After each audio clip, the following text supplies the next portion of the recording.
चलिए, स्वागत है आप सभी बच्चों का। और बच्चे, आप लोग जल्दी से जुड़ जाइए। आज के जो क्वेश्चंस हैं वो बहुत अच्छे हैं बच्चे। तो सभी बच्चों का स्वागत है। और रात्रि के 9:30 बजे बच्चे, आप सभी बच्चे जल्दी से जुड़ जाइए। और इस डिस्कशन में हम लोग बहुत अच्छे तरीके से डिस्कस करेंगे बच्चे, और बहुत अच्छे अच्छे प्रश्न भी हैं। पहला प्रश्न लेते हैं बच्चे। पहला प्रश्न क्या है, देखिए। यहां पर हम बात कर लेते हैं किस पर। कह रहा है एक भू उपग्रह। बच्चे, भू उपग्रह मतलब सैटेलाइट होता है। और ध्यान में रखिएगा कि ये क्या है बच्चे, तो भू उपग्रह ग्राउंड सैटेलाइट है ना, भू उपग्रह। तो आप इसको एक और वर्ड से यूज करते हैं बच्चे, भू-स्थैतिक उपग्रह भी कहते हैं। तो पहले प्रश्न को डील कर लेते हैं। ये देखिए, ये आपका क्या है, ये पृथ्वी है बच्चे, ये अर्थ है। और इसके अर्थ के चारों तरफ आपका उपग्रह चक्कर लगा रहा है। और क्वेश्चन में कह रहा है, और मैं बार बार आपको बताता भी रहा हूं बच्चे, ये उपग्रह जो है आपको एक वेग से चक्कर लगाता है, जिसको आप कक्षीय वेग कहते हैं। एकदम ध्यान में रखना है, कक्षीय वेग कहते हैं। और बच्चे, इस कक्षीय वेग के कारण आपको क्या होगा, तो ठीक है, इस कक्षीय वेग के कारण आपको वृत्त के केंद्र की ओर एक अभिकेंद्रीय बल लगता है, और बाहर की तरफ क्या लगता है, तो बच्चे गुरुत्वाकर्षण बल लगता है। ध्यान में रखना है कि ये जो उपग्रह है बैलेंस होता है आपको सेंटीपिटल फोर्स यानी mv² बटे क्या हुआ बच्चे, तो r मान लेते हैं। ये त्रिज्या क्या है, तो यहां से यहां तक की त्रिज्या r है, तो r त्रिज्या से मतलब पृथ्वी के काफी निकट है, इसलिए मैंने r ले लिया बच्चे। और दूसरा, आपको गुरुत्वाकर्षण बल से ये नियंत्रित रहता है। एकदम ध्यान में रखना बच्चे, Gmm बटे क्या, r² से ये नियंत्रित रहता है। तो बच्चे एकदम याद रखना है कि अभी केंद्रीय बल गुरुत्वाकर्षण बल से नियंत्रित रहता है। और ये बल क्यों बैलेंस रहता है बच्चे, उपग्रह क्यों बैलेंस रहता है, तो ध्यान में रखना है कि उपग्रह के गति के कारण, ठीक है, आपको अभिकेंद्रीय बल लगता है। अगर उपग्रह गति नहीं करे कक्षीय वेग से, तो वृत्त के केंद्र की ओर या पृथ्वी के केंद्र की ओर अभिकेंद्रीय बल कभी नहीं लगेगा बच्चे। यानी अभिकेंद्रीय बल के लगने का मुख्य कारण क्या है, तो बच्चे आपको, ठीक है, वेग का होना, कक्षीय वेग में उपग्रह का होना है बच्चे। अगर ये वेग करना बंद कर देगा, गति करना बंद कर देगा, तो ये पृथ्वी पर गिर जाएगा। तो बच्चे एकदम याद रखना है कि यहाँ पर अभिकेंद्रीय बल किससे बैलेंस रह रहा है, तो गुरुत्वाकर्षण बल से बैलेंस रह रहा है। अब प्रश्न पर आते हैं बच्चे, ध्यान देना है, बहुत अच्छा प्रश्न है। कह रहा है कि एक भू उपग्रह अपने कक्ष में निरंतर गति कर रहा है, यह अपकेंद्र बल के प्रभाव से होता है। बहुत अच्छी बात है, जो प्राप्त होता है बच्चे, किससे प्राप्त होगा, तो आपको मैंने कहा कि देखिए, ठीक, अपकेंद्रीय बल जो है यह गुरुत्वाकर्षण बल के प्रभाव के कारण होता है। और वृत्त के केंद्र की ओर कौन सा बल लगेगा बच्चे, तो वह आपको अभिकेंद्रीय बल लगेगा। तो अपकेंद्र बल किसके प्रभाव के कारण होता है बच्चे, तो याद रखना है, गुरुत्वाकर्षण बल के प्रभाव के कारण होता है। एकदम ध्यान में रखिएगा, गुरुत्वाकर्षण बल के प्रभाव के कारण आपको क्या हुआ, अपकेंद्र बल होगा, जो वृत्त के केंद्र से बाहर की ओर लगेगा। यानी आपको जो है इस पर उपग्रह पर बाहर की ओर, वृत्त के बाहर की ओर लगता है बच्चे। तो गुरुत्वाकर्षण बल के प्रभाव के कारण यह होता है। कौन बल बच्चे, तो अपकेंद्र बल या सेंट्रीफ्यूगल फोर्स होता है। एकदम ध्यान में रखना बच्चे, कंसेप्ट एकदम याद रखिएगा, तो आपको कभी कंफ्यूजन क्वेश्चन में नहीं होगा। अब प्रश्न पर थोड़ा सा इंग्लिश में भी बात कर लेते हैं। Ground satellite moves continuously in its orbit, कोई बात नहीं है बच्चे। This happens due to the effect of centrifugal force, कोई बात नहीं है। व्हिच इज ऑब्टेन, बच्चे ये किसके द्वारा ऑब्टेन होता है, सेंट्रीफ्यूगल फोर्स। तो बच्चे गुरुत्वाकर्षण बल के प्रभाव के कारण उत्पन्न होता है, वृत्त के केंद्र से बाहर की ओर बल लगेगा बच्चे। तो बहुत महत्वपूर्ण है। देखिए, पृथ्वी द्वारा उपग्रह पर लगने वाले गुरुत्वाकर्षण से, एकदम ध्यान में रखना बच्चे, बहुत महत्वपूर्ण बात है। ये सूर्य द्वारा उपग्रह पर लगने वाले गुरुत्वाकर्षण नहीं बच्चे। कौन लगा रहा है गुरुत्वाकर्षण बल, तो ये पृथ्वी लगा रहा है। ध्यान में रखना, पृथ्वी लगा रहा है। तो ये आंसर हो जाएगा आपको कौन, तो बच्चे बी नंबर होगा। याद रखना, due to the gravity exerted by the earth on the satellite. अब देखिए, ठीक है, यहां पर दो मुख्य बातें हैं। एक है कौन बच्चे, तो अभिकेंद्रीय बल, और दूसरा कौन है, तो बच्चे गुरुत्वाकर्षण बल है। और ये अपना प्रकृति चेंज कर रहा है, और मैंने इसी के कारण कहा अपकेंद्रीय बल बच्चे, सेंट्रीफ्यूगल फोर्स कहा, अपकेंद्रीय, याद रखिएगा, अपकेंद्रीय बल। इसके ही प्रभाव के कारण मैंने कहा, क्या कहा, कि इस पर अपकेंद्रीय बल लगता है, जो गुरुत्वाकर्षण बल का ही प्रभाव है बच्चे। तो ये ध्यान में आपको रखनी चाहिए, बहुत बहुत इंपॉर्टेंट है, बराबर आपसे क्वेश्चन पूछेगा बच्चे।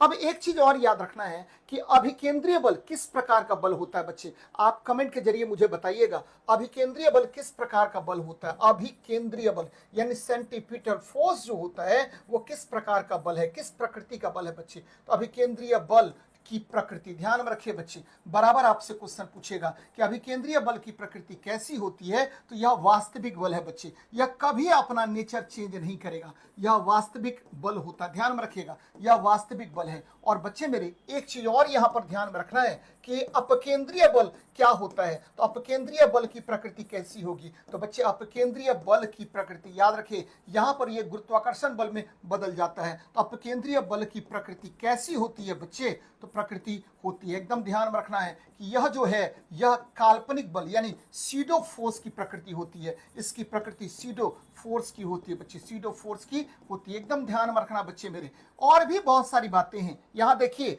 आपको इस प्रश्न में एक चीज और आपको है, सैटेलाइट है बच्चे, और ये ग्राउंड सैटेलाइट कह रहा, भू उपग्रह। भू उपग्रह तो नहीं होता है, भू अस्थैतिक उपग्रह होता है बच्चे। तो भू अस्थैतिक उपग्रह याद रखिएगा कि पृथ्वी से कितनी ऊंचाई पर चक्कर लगाता है बच्चे, भू अस्थैतिक उपग्रह, एकदम याद रखिए, बराबर आपसे क्वेश्चन पूछेगा कि भू अस्थैतिक उपग्रह जो है वह कहां चक्कर लगाता है बच्चे। तो एकदम ध्यान में रखना है कि भू अस्थैतिक उपग्रह को आप जियो स्टेशनरी सैटेलाइट कहते हैं, जियो स्टेशनरी सैटेलाइट कहते हैं। और बच्चे मेरे एकदम याद रखना है कि ये जो सैटेलाइट होता है, ठीक है, इसका आवर्तकाल, टाइम पीरियड की बात अगर कहेंगे तो टाइम पीरियड इसका याद रखना है कि आपको 24 घंटा होता है, एकदम ध्यान में रखना बच्चे। दूसरी बात क्या कि आपको याद रखना है कि यह आपको 36,000 किलोमीटर की ऊंचाई पर, एकदम याद रखिएगा, 36,000 किलोमीटर की ऊंचाई पर, ठीक है, पृथ्वी से स्थित रहता है ना बच्चे, ऊंचाई पर स्थित रहता है। और इसका उपयोग आप किस में करते हैं, तो भाई मेरे स्थित रहता है, इसका उपयोग आप संचार के क्षेत्र में करते हैं,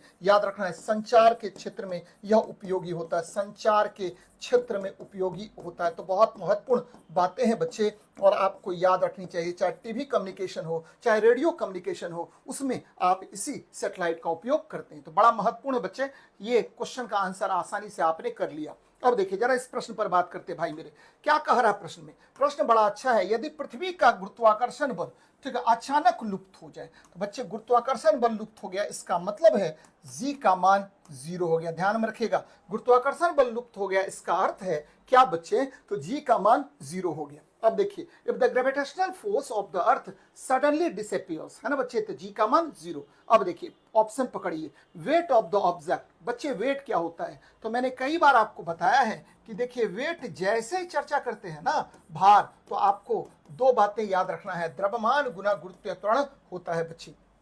और ये देखिए जी जब 0 हो गया तो भार का मान क्या होगा, तो 0 हो जाएगा। और बच्चे द्रव्यमान याद रखिएगा, भार, ठीक है, भार, ठीक है, आपको स्थान के अनुसार याद रखना बच्चे, बड़ा महत्वपूर्ण है, स्थान के अनुसार बदलता है, स्थान के अनुसार बदलता है। क्यों, क्योंकि यह जी पर निर्भर करता है, स्थान के अनुसार बदलता है बच्चे, एकदम याद रखिएगा इस कंसेप्ट को। लेकिन आपको द्रव्यमान हमेशा नियत रहता है, एकदम याद रखना है, इस कंसेप्ट को भी याद रखना है, द्रव्यमान हमेशा नियत रहता है, बहुत अच्छी बात, हमेशा नियत रहता है। तो ये भी आपको याद रखनी चाहिए। अब देखिए प्रश्न पर आइए और आसानी से आप आंसर कर लेंगे, और पहले भी आप किए होंगे इसका आंसर बच्चे। तो वस्तु का भार 0 हो जाएगा परंतु द्रव्यमान वही रहेगा, यानी weight of the object will become 0 but the mass will remain the same होता है।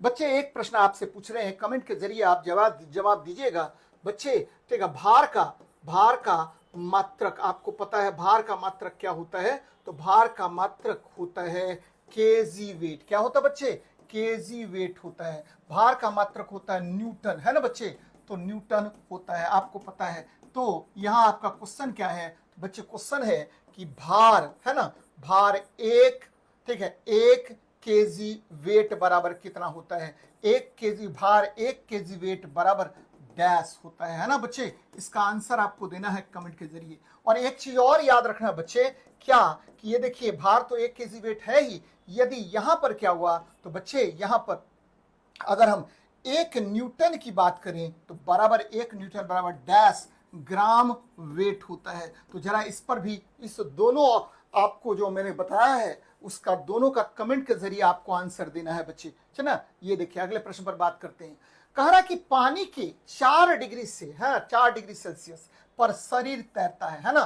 पानी के 4 डिग्री सेल्सियस पर शरीर तैरता है, बहुत अच्छी बात है बच्चे। यदि तापमान 100 डिग्री सेल्सियस हो जाए तब क्या होगा, यानी इफ अ बॉडी फ्लोट्स, है ना। देखिए बच्चे अच्छा प्रश्न है। Body floats at 4 degree Celsius of water if the temperature becomes 100 degree Celsius. कल के प्रश्न पर याद कीजिए, कल एक हम कंसेप्ट आपको बताए थे, उत्प्लावन बल बच्चे, है ना। ध्यान में रखना बच्चे, उत्प्लावन बल। मैं बराबर आपको कहता हूं कि अगर थोड़ा सा ध्यान देंगे तो आपको कभी भी दिक्कत नहीं होगी बच्चे, केवल थोड़ा सा कंसेप्ट पर ध्यान देना है। और ये उत्प्लावन बल मैंने कहा था कल आपको बच्चे, क्या कहा था, तो बच्चे रो लिक्विड, याद कीजिएगा। ये क्या है, तो आपको द्रव का घनत्व, है ना, द्रव का घनत्व गुना आपको भी इन यानी वस्तु के डूबे भाग का आयतन और गुना जी बच्चे, ये मैंने कल आपको कहा था, ध्यान में रखना है। और इस फॉर्मूले को एकदम ठीक है आपको मेमोराइज कर लेना है बच्चे, बार बार ये क्वेश्चन आता है। तो ये क्या है, तो द्रव का घनत्व, ध्यान में रखना है, द्रव का घनत्व है बच्चे मेरे, है ना। और बच्चे ये भी इन क्या है, तो भी इन है वस्तु के डूबे भाग का आयतन, एकदम ध्यान में रखा बच्चे, डूबे भाग का आयतन, डूबे भाग का आयतन होता है, एकदम याद रखिए बच्चे, बहुत महत्वपूर्ण है। और ये जी क्या है, तो जी है बच्चे गुरुत्वीय त्वरण है। और ये बराबर आपसे क्वेश्चन पूछेगा, बोले कि सर ये फॉर्मूला कहा है आप यूज कर लिए, है ना, तो हम यूज किए बच्चे। हम एकदम याद रखना है कि आपको बराबर आपको बता रहे हैं कि देखिए कंसेप्ट पकड़िए क्वेश्चन को। ये नहीं है कि आपको मेमोराइज कर लेना है, रट लेना है और रट करके आंसर मारना है, ऐसा कुछ नहीं करना है बच्चे। मैंने आपको कहा था, ठीक है, ध्यान में रखना है, आपको क्या ध्यान में रखना है कि 4 डिग्री सेल्सियस, याद रखिएगा 4 डिग्री सेल्सियस।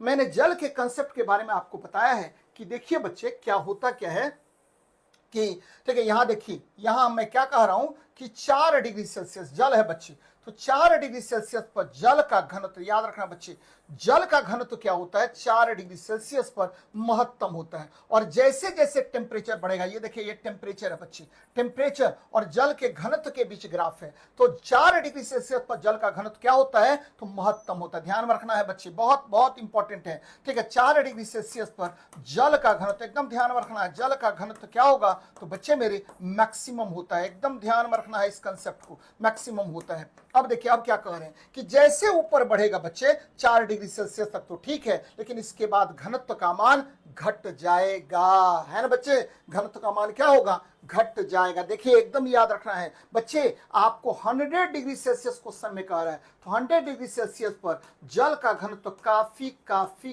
कम हो जाएगा और आयतन का मान काफी काफी बढ़ जाएगा। अब आते हैं प्रश्न पर बच्चे, प्रश्न पर देखिए क्या कह रहा है ना। आपको ये जो जल है या द्रव है, इसका घनत्व क्या हुआ, काफी काफी कम हो गया भाई मेरे, तो आयतन का मान, डूबे भाग के आयतन का मान क्या होगा, बढ़ जाएगा। और ये ठीक है वस्तु पूरा पानी में डूब जाएगा, शरीर पूरा पानी में डूब जाएगा, एकदम याद रखिए इस कंसेप्ट को बच्चे, तो शरीर डूब जाएगा, द बॉडी विल सिंक बच्चे, द बॉडी विल सिंक। देखिए अगर कंसेप्ट पकड़ के बनाए तो एकदम कहीं भी कुछ करने की आवश्यकता नहीं है बच्चे, तो ध्यान में रखना है बच्चे, इस बात को ध्यान में रखना कि सर कैसे बता रहे हैं क्वेश्चन को, कैसे अटेम्प्ट ले रहे हैं क्वेश्चन को, तो बच्चे बहुत महत्वपूर्ण है। किसी को पता है कि सर के क्लास का टाइम क्या है ना बच्चे, तो याद रखना है,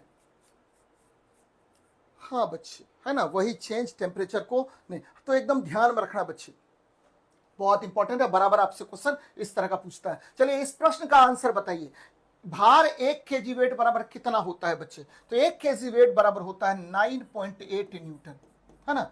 ये कह रहा है कि सर आप फिजिक्स और केमिस्ट्री के लिए कंप्लीट थ्योरी कोर्स लाई, तो ये सब बात की बात है बच्चे, पहले जिस काम के लिए आप मेरे से पढ़ रहे हैं अभी, इस क्वेश्चन पर फोकस रहिए, और बहुत ज्यादा पढ़ने की आवश्यकता नहीं है बच्चे, केवल थोड़ा सा अगर ध्यान में रखिएगा ना, तो यकीन मानिए आपकी सफलता सुनिश्चित हो जाएगी। तो 1 न्यूटन बराबर क्या होता है, तो 102 ग्राम वेट होता है। दोनों पूछा हुआ प्रश्न है बच्चे, तो इसको ध्यान में रखनी चाहिए। अगले प्रश्न पर बात करते हैं भाई मेरे, है ना, ये तो हो गया, और ये ध्यान में रखिएगा, बहुत बहुत महत्वपूर्ण है। चले, गैस को समतापीय रूप से फैला देने पर, खुशबू कुमारी जी आप बोल रहे हैं कि सर आपका क्लास का टाइमिंग क्या है, तो बच्चे ठीक है, मंडे टू फ्राइडे, ध्यान में रखना है, मंडे टू फ्राइडे आपको जो आपका टेस्ट का डिस्कशन होता है, ठीक है, वो क्या होगा तो बच्चे वह होगा 9:30 बजे रात्रि को 9:30 PM। और बच्चे सैटरडे संडे को जो 6 to 8 का जो सेट होता है सैटरडे संडे, ये हो जाएगा 9 बजे रात्रि को, है ना बच्चे, सारे रात में होंगे। केवल 9 से 10 वाला जो क्लास वाला है वह मंडे के सुबह में होगा बच्चे। तो ये क्लास का टाइमिंग फिक्स है, तो आप सभी बच्चे जुड़े इसमें, तभी जाकर के और मजा आएगा बच्चे। चलिए तब भी हम और भी अच्छे अच्छे प्रश्नों को लेके आएंगे आपके लिए। ये देखिए क्या कह रहा है बच्चे, कह रहा है गैस को समतापीय रूप से फैला देने पर, है ना, क्या होगा। तो समतापीय बच्चे आइसोथर्मल की बात कर रहे हैं। समतापीय, सम मतलब बराबर और ताप मतलब तापमान बच्चे, समतापीय। तो बच्चे समतापीय परिवर्तन अगर होगा तो आपको पता है क्या बच्चे कि चेंज इन टेम्परेचर, याद रखना चेंज इन टेम्परेचर क्या होगा, 0 हो जाएगा। जब चेंज इन टेम्परेचर 0 होगा बच्चे तो आपको पता है आंतरिक ऊर्जा, याद रखना है आंतरिक ऊर्जा, यानी आंतरिक ऊर्जा का मान क्या होगा, इंटरनल एनर्जी का मान क्या होगा बच्चे मेरे, तो आंतरिक ऊर्जा का मान डेल्टा यू या यू कह दीजिए, इसका मान क्या होगा तो भाई मेरे इसका मान 0 हो जाएगा, क्योंकि यहां आपको चेंज इन टेम्परेचर नहीं हुआ बच्चे। अब क्या हुआ बच्चे मेरे, ध्यान देना है आपको, यह है फर्स्ट लॉ ऑफ थर्मोडायनेमिक्स, याद रखना है आपको, ठीक है, थर्मोडायनेमिक्स का प्रथम नियम है बच्चे, यानी उष्मागतिकी का प्रथम नियम क्या कहता भाई मेरे, फर्स्ट लॉ ऑफ थर्मोडायनेमिक्स क्या कहता है, उष्मागतिकी का प्रथम नियम क्या कहता है कि अगर किसी वस्तु को आप उष्मा देंगे, प्रथम नियम क्या कहता भाई मेरे, कहता है कि अगर किसी वस्तु को आप उष्मा देंगे तो वह उसके आंतरिक ऊर्जा में वृद्धि करेगा प्लस बाह्य कार्य भी करवाएगा बच्चे, बाह्य कार्य भी करवाएगा, ध्यान में रखना बच्चे, एक्सटर्नल वर्क डन भी होगा। और यदि आपको आंतरिक ऊर्जा का मान याद रखना है ये 0 हो जाए भाई मेरे, तो क्या होगा, तो जितना उष्मा आपने दिया है वह सभी कार्य में परिवर्तित हो जाएगा, यानी आपको दी गई उष्मा कार्य में परिवर्तित हो जाता है, यानी इसके द्वारा कार्य किया जाता है बच्चे। याद रखना है when the gas is allowed to expand isothermally, तब क्या होगा बच्चे कि आपको तापमान में परिवर्तन 0 होगा, आंतरिक ऊर्जा 0 हो जाएगा, इंटरनल एनर्जी, और जो बॉडी को आपने उष्मा दिया है, गैस को आपने उष्मा दिया है, वह कंप्लीटली वर्क में चेंज हो जाएगा। तो ये ध्यान में आपको रखनी चाहिए बच्चे, बहुत महत्वपूर्ण सवाल है। और बच्चे बार बार इस तरह का प्रश्न पूछता है कि इसके द्वारा कार्य किया जाता है, इस पर कार्य नहीं किया जाता बच्चे, इसके द्वारा क्या कार्य किया जाता है, यानी heat given to the body is changes into work done बच्चे, तो ये याद रखिए बहुत महत्वपूर्ण है। चलिए नेक्स्ट प्रश्न देखते हैं बच्चे, शीत कोष्ठ में भंडारित फल अधिक समय तक चलते हैं क्यों, है ना, क्यों। अब बच्चे आपको पता होगा कि शीत कोष्ठ में यानी कोल्ड स्टोरेज में हम ठंडा में आपको फलों को रखते हैं बच्चे, ठंडे में रखते हैं। और ठंडा कितना टेम्परेचर होता है बच्चे, ठंडे में फलों को रखा जाता है। और यहाँ पर टेम्परेचर कितना होता है बच्चे, फलों को रखते हैं। और ये टेम्परेचर जो है बच्चे याद रखिएगा, ये आपको टेम्परेचर बना के रखा जाता है 4 से 8 degree Celsius, 4 to 8 degree Celsius आप टेम्परेचर रखते हैं, कहाँ पर, शीत कोष्ठ में या कोल्ड स्टोरेज में। एकदम ध्यान में रखना बच्चे, बहुत महत्वपूर्ण है। यानी कोल्ड स्टोरेज में आपने, ठीक है, आपको वस्तु के टेम्परेचर को क्या कर दिया तो फिक्स कर दिया है, और ये 4 से 8 डिग्री सेल्सियस वहां टेम्परेचर होगा बच्चे। अब देखिए फल, फल क्या करता है बच्चे, ठीक है, फल मतलब फ्रूट हो गया, और फ्रूट क्या करेगा बच्चे, तो फल जो है याद रखिएगा कि, ठीक है, आपको फल जो है श्वसन करता है, ध्यान में रखना, श्वसन करता है। श्वसन करेगा तो बच्चे, श्वसन करता है, याद रखना श्वसन करता है, श्वसन करता है, एक बात। दूसरी बात क्या बच्चे कि, ठीक है, श्वसन करेगा और इसमें रासायनिक प्रक्रियाएं काफी तेज होती है, जिसके लिए आपको तापमान अधिक होना पड़ेगा, ध्यान में रखना है, तापमान यहां पर अधिक हो जाएगा बच्चे। जैसे ही श्वसन करेगा ये, तो आपको क्या होगा, यहां तापमान अधिक हो जाएगा। तो आप क्या करते हैं कि टेम्परेचर को डाउन कर देते हैं बच्चे, ध्यान में रखना है कि तापमान को आपने कम कर देना है, याद रखना है तापमान आपने क्या कर देना है तो बच्चे कम कर देना है। तो श्वसन दर यानी रेट ऑफ रेस्पिरेशन जो है ये अपने आप क्या होगा, कम हो जाएगा। तो जैसे ही आपने क्या कहा मैंने बच्चे कि जैसे ही टेम्परेचर कम करेंगे तो आपको श्वसन दर जो है, रेट ऑफ रेस्पिरेशन जो है वो ऑलरेडी डिक्रीज हो जाएगा। तो ये बातें याद रखनी है बच्चे। अब प्रश्न पर आते हैं, कह fruits stored in cold storage last longer become, क्या होगा बच्चे, सूरज की रोशनी, बच्चे इससे कोई लेना देना नहीं है। हाँ ये जरूर है कि सूरज की रोशनी में फल जल्दी पकता है बच्चे, क्योंकि टेम्परेचर हाई हो गया, लेकिन ऑलरेडी इसको शीत कोष्ठ में रख दे रहे हैं, तो वहां पर टेम्परेचर कहां से पहुंचेगा, सूर्य की रोशनी कहां से पहुंचेगी बच्चे। अब देखिए पर्यावरण में कार्बन डाइऑक्साइड गैस की सांद्रता बढ़ा दी जाती है बच्चे। जैसे ही कार्बन डाइऑक्साइड की सांद्रता बढ़ाएंगे। आपको पता है कि कार्बन डाइऑक्साइड जो है ये ठीक है ग्रीन हाउस गैस है, याद रखना बच्चे, ग्रीन हाउस गैस है, और ये टेम्परेचर को इंक्रीज कर देगा। ठीक है बच्चे, टेम्परेचर को इंक्रीज कर देगा। तो इससे कोई लेना देना कोल्ड स्टोरेज में नहीं होता है, क्योंकि आपको अगर कोल्ड स्टोरेज में बाय द वे ठीक है आपको ठंडा उत्पन्न करना है तो इस CO2 को आप ड्राई आइस में बदल देते हैं बच्चे, ड्राई आइस में बदल देते हैं, और ये ठंडा हो जाता है बच्चे, काफी ज्यादा ठंडा हो जाता है। तो ये ध्यान में रखना है ना। तो ठंडा उत्पन्न करने के लिए भले ही शीत प्रकोष्ठ में आप कार्बन डाइऑक्साइड को ड्राई आइस में बदल करके यूटिलाइज कर सकते हैं, तो एकदम सही है, लेकिन श्वसन की दर घट जाती है। जैसे ही टेम्परेचर मैंने कहा कम होगा फल का, तो उसमें जो रासायनिक अभिक्रिया होगी वह क्या होगा बच्चे, तो उसके ठीक है दर में कमी आ जाएगी, श्वसन दर उसका घट जाएगा, और बच्चे फल देर से पकेगा, देर से सड़ेगा। तो एकदम ध्यान में रखना, एकदम सही है आंसर कौन बच्चे, तो C नंबर आपका आंसर एकदम सही है। तो बहुत महत्वपूर्ण है बच्चे, हाँ बच्चे सब रखते हैं वहां पर। अगली बात कर रहे हैं बच्चे, अगले प्रश्न पर आ रहे हैं हम लोग, और देखिए कितना मस्त प्रश्न है, क्या कह रहा भाई मेरे, देखिए ठीक है, अगर समझना है तब तो बहुत बेजोड़ क्वेश्चन है बच्चे। कैसे बेजोड़ क्वेश्चन है, यहां देखिए, यदि एक व्यक्ति पानी भरी बाल्टी में, यानी ठीक है आपको क्या कह रहा है, if A person looks at a coin lying in a bucket, है ना बच्चे, ये देखिए बकेट में रख देते हैं, इस बकेट में आपको रख देते हैं सिक्का बच्चे, है ना, सिक्का मान लीजिए इस बकेट में यहां पर रखा हुआ है, ये पानी भरा हुआ है बच्चे। अब देखिए मेरी बात समझिएगा, प्रकाश की किरण चली कहां से, सिक्का से चली, है ना बच्चे, सिक्का क्या है बच्चे, तो सघन माध्यम है। ये देखिए ये जो पानी है, पानी क्या है, तो सघन माध्यम है, ये डेंसर मीडियम है ना बच्चे। ऊपर जैसे ही ये हवा है बच्चे, हवा यानी सिक्का से प्रकाश की किरण चल रही है हवा में बच्चे, तो आपको सघन से चला किस में, तो विरल में, और आपको पता है कि जब सघन से विरल में जाएगा तो ये क्या होगा, अभिलंब से दूर भागेगा बच्चे। एकदम याद रखना, अभिलंब से क्या होगा, प्रकाश की किरण आपकी दूर भागेगी, है ना बच्चे। आपको ऊपर उठा हुआ ये सिक्का क्या हुआ, थोड़ा सा ऊपर उठा हुआ दिखेगा। एकदम ध्यान में रखना बच्चे कि जैसे ही प्रकाश की किरण सघन से विरल में गया तो आपको यह ऊपर उठा हुआ दिखाई देगा, यानी इसका रियल पोजीशन ये नहीं होगा बच्चे, रियल पोजीशन से थोड़ा ऊपर उठा हुआ उस व्यक्ति को वह सिक्का दिखता है। एकदम ध्यान में रखना बच्चे, सिक्का दिखता है। तो क्या हुआ, क्वेश्चन क्या कह रहा बच्चे कि यदि कोई व्यक्ति पानी भरी बाल्टी में पड़े एक सिक्के को देखता है तो उसे सिक्का अपने वास्तविक स्थल से अपेक्षाकृत निकट मतलब क्या हुआ, ऊपर उठा हुआ दिखाई देगा बच्चे, यानी ये थोड़ा सा ऊपर उठा हुआ दिखाई देगा। क्यों देगा दिखा हुआ, क्योंकि प्रकाश की किरण सघन से विरल में जाती है, और आपको पता है अच्छे तरीके से कि अभिलंब से दूर भागेगा, और यहाँ वेग का मान आपको क्या होगा, बढ़ जाता है, जिसकी वजह से ये क्या होगा, तो बच्चे आपको ठीक है ऊपर उठा हुआ दिखाई देगा, यानी निकट दिखता है बच्चे। तो फिर से रिपीट कर रहे हैं, a person looks at a coin lying in a bucket full of water, the coin will appear relative closer to its actual position. एकदम ध्यान में रखिएगा कि व्यक्ति के काफी निकट हो जाएगा। क्यों, क्योंकि प्रकाश की किरण सघन से विरल में जाती है। अब दूसरे पर आ रहे हैं बच्चे, बहुत महत्वपूर्ण कंसेप्ट है, देखिए क्या कह रहा है।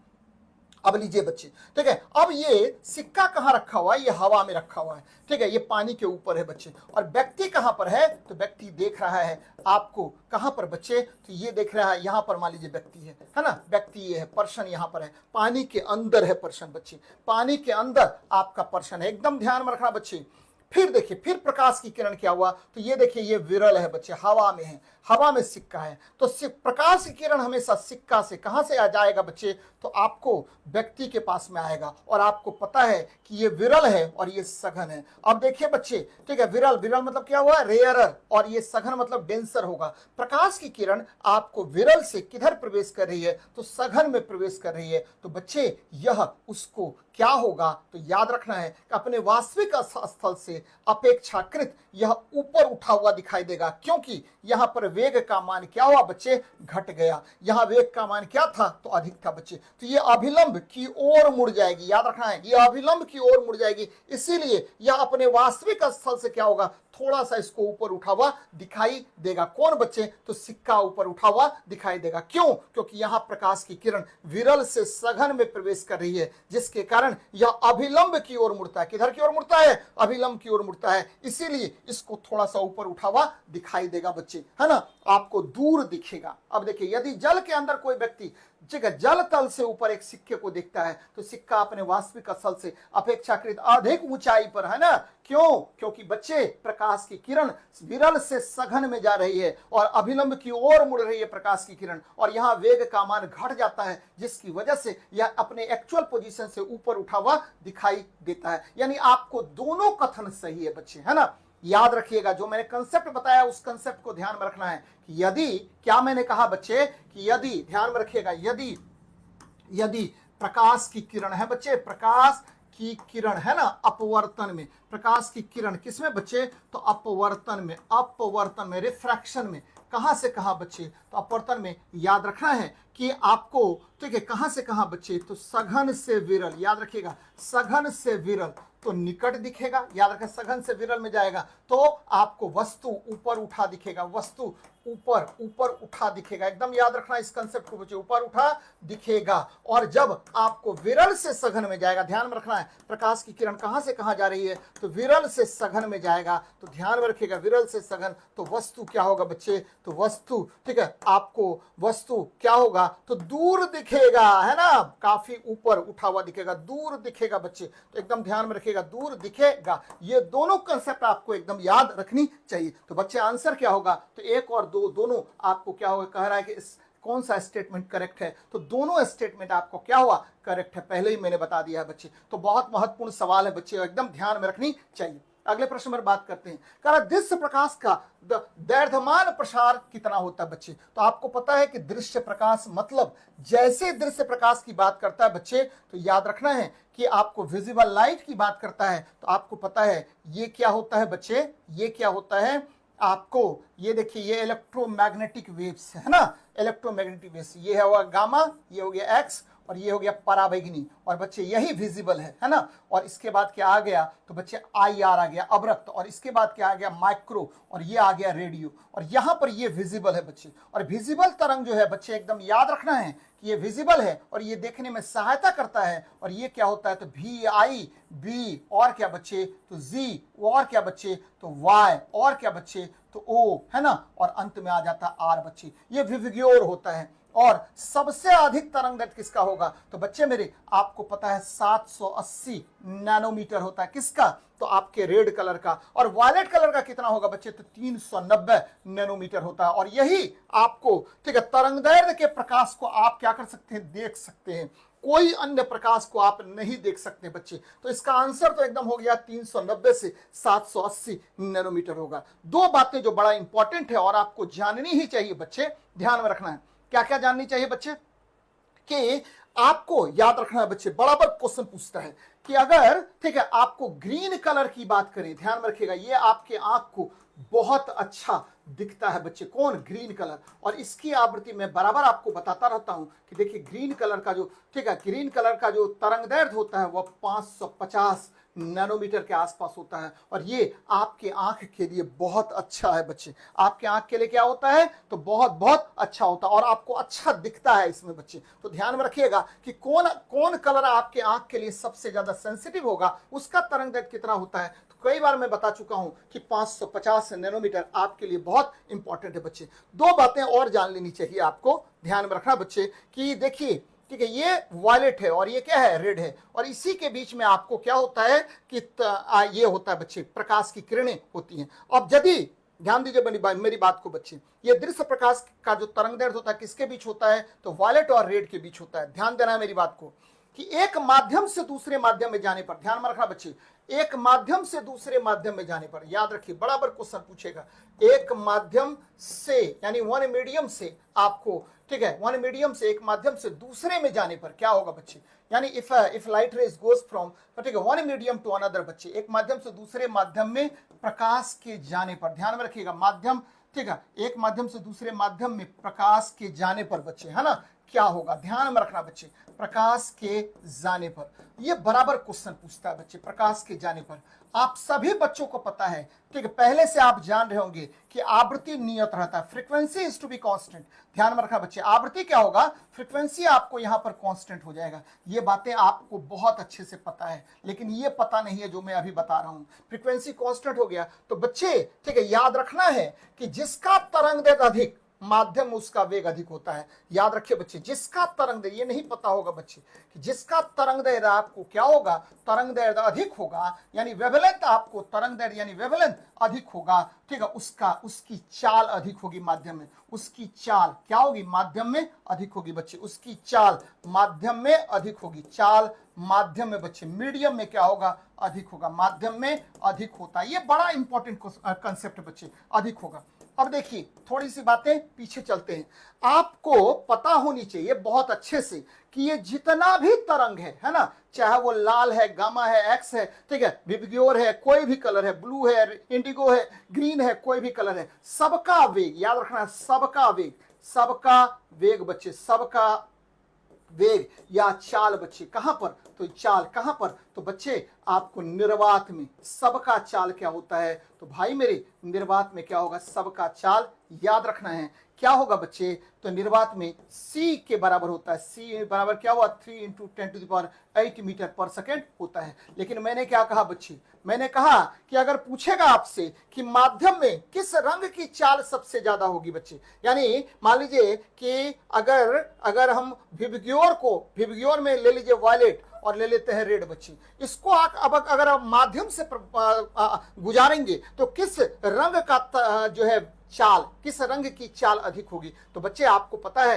कि माध्यम से अगर गुजारेंगे तो मैंने कहा जिसका तरंग दैर्ध्य अधिक उसकी चाल अधिक होगी, है ना बच्चे, तो आपको यहां पर लाल रंग की चाल अधिक होगी। तो ये कंसेप्ट याद रखना है, बराबर आपसे क्वेश्चन यहां पर पूछेगा। चलिए अगले प्रश्न पर बात करते हैं भाई मेरे।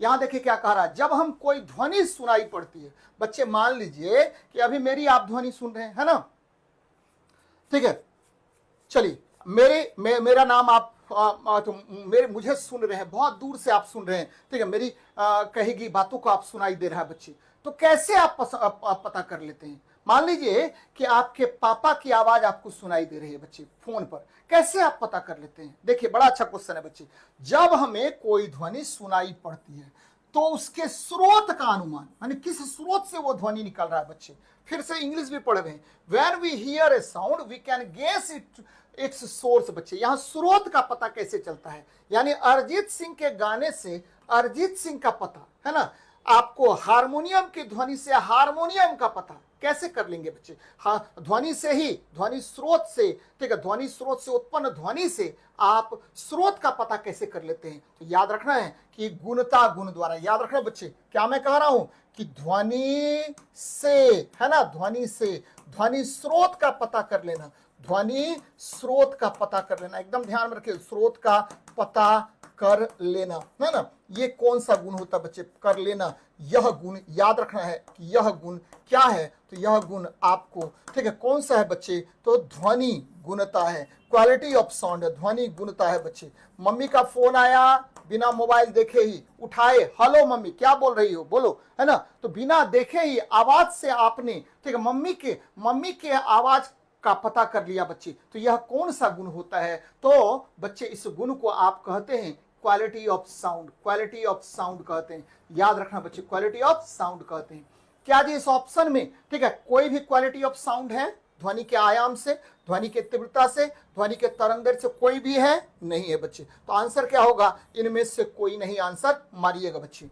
अब मान लेते हैं, क्योंकि ठीक है इसमें आंसर जो है ध्वनि की तीव्रता, मान लेते हैं कि ध्वनि की तीव्रता, तो बच्चे आपको कितनी दूरी से ध्वनि आ रहा है, सुनाई दे रहा है, ये किसके द्वारा पता चलेगा, तो ध्वनि की तीव्रता के द्वारा। याद रखना है कि ध्वनि की तीव्रता के द्वारा आपको कितनी दूर से ध्वनि सुनाई दे रहा है इसका आभास किया जा सकता है। तो बच्चे याद रखना है कि स्रोत से, याद रखिएगा इस बात को, स्रोत से, ठीक है, उत्पन्न ध्वनि से, है ना, उत्पन्न ध्वनि से एकदम ध्यान में रखना बच्चे, ठीक है, आपको स्रोत का पता कर लेना, स्रोत का पता, किस स्रोत से वह उत्पन्न हो रहा है, स्रोत का पता कर लेना, ये याद रखना है कि ये कर लेना, ये है आपको क्वालिटी ऑफ साउंड बच्चे, क्वालिटी ऑफ साउंड है ना, क्वालिटी ऑफ साउंड, ये मैंने कह दिया आपको और बताया भी मैंने बच्चे, है ना, और मैंने ये भी कहा कि स्रोत से उत्पन्न ध्वनि से, ध्वनि, ठीक है, आपको कितनी दूर स्थित है,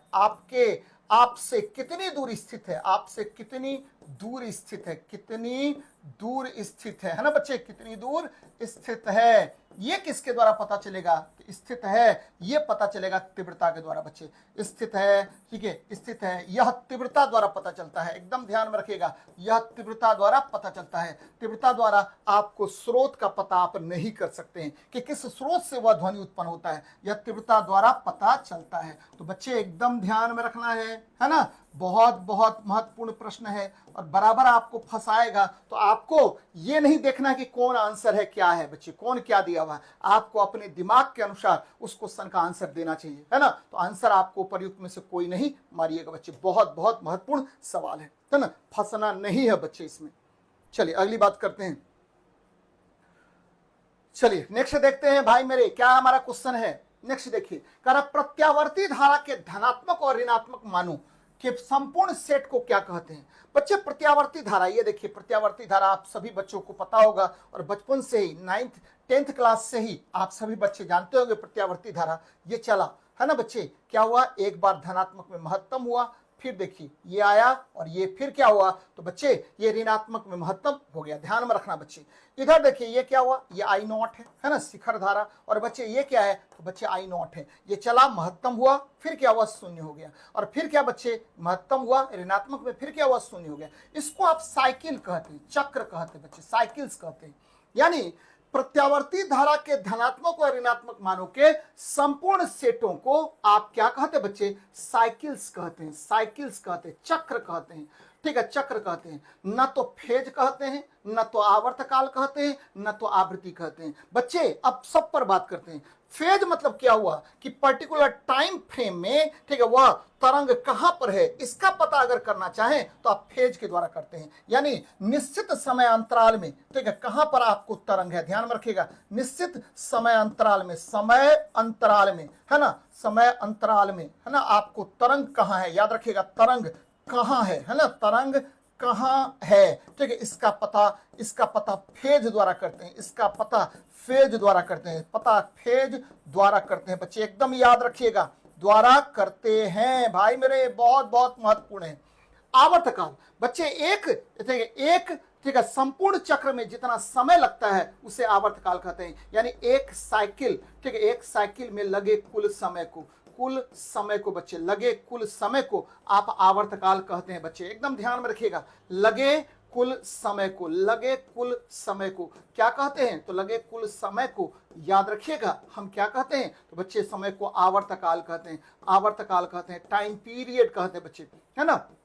और बच्चे आवृत्ति क्या होता है, तो आपको एक सेकेंड में जितना चक्र होगा बच्चे, एक सेकेंड में चक्रों की संख्या को, साइकिल्स की संख्या को, चक्रों की संख्या क्या कहलाएगा, तो ये आवृत्ति कहलाता है, फ्रीक्वेंसी कहलाता है। तो बच्चे इसमें से कोई आपको आंसर नहीं है, आंसर क्या मारिएगा, तो प्रयुक्त में से कोई नहीं। हठात कोई बोल दे, कुछ भी बोल दे, और बच्चे आपको एकदम याद रखना है, जो मैं कंसेप्ट बता रहा हूं उस कंसेप्ट को पकड़िए बच्चे। और लाजवाब लाजवाब क्वेश्चन है बच्चे, महत्वपूर्ण है और आपको देखनी चाहिए कि सर क्या बता रहे हैं।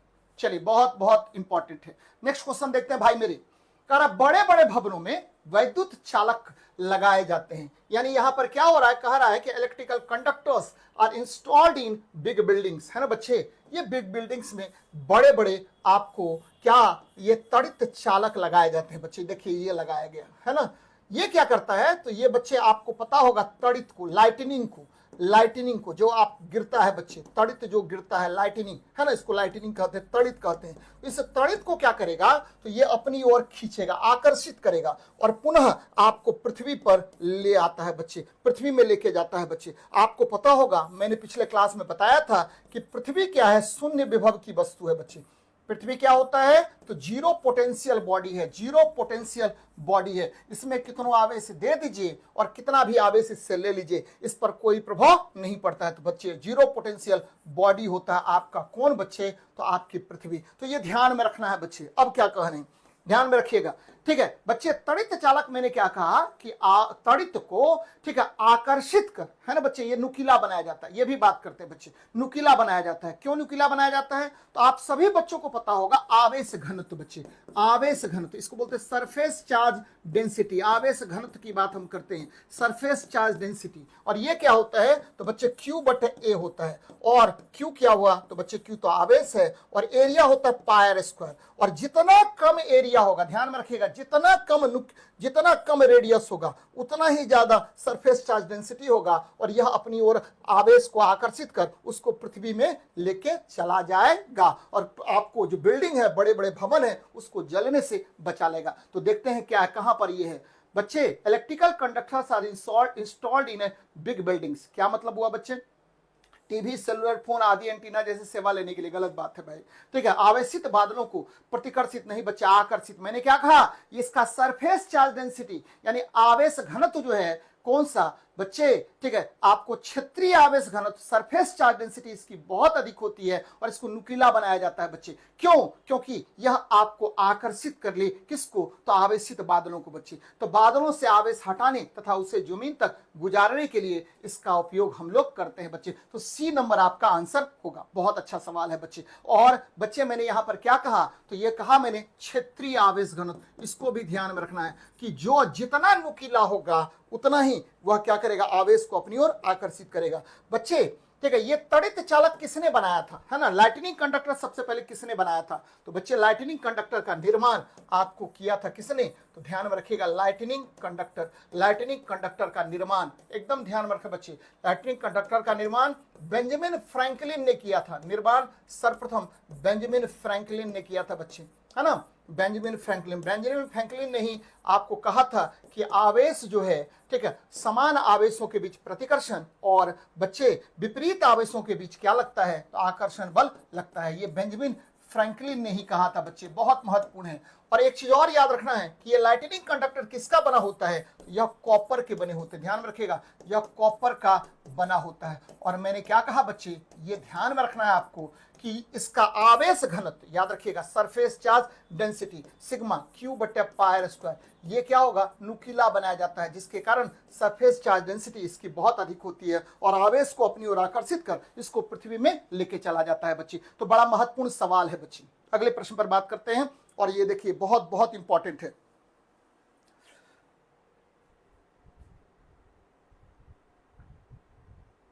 बच्चे कम कीजिए सर, अच्छा नहीं लगा, आपसे रिक्वेस्ट है सर।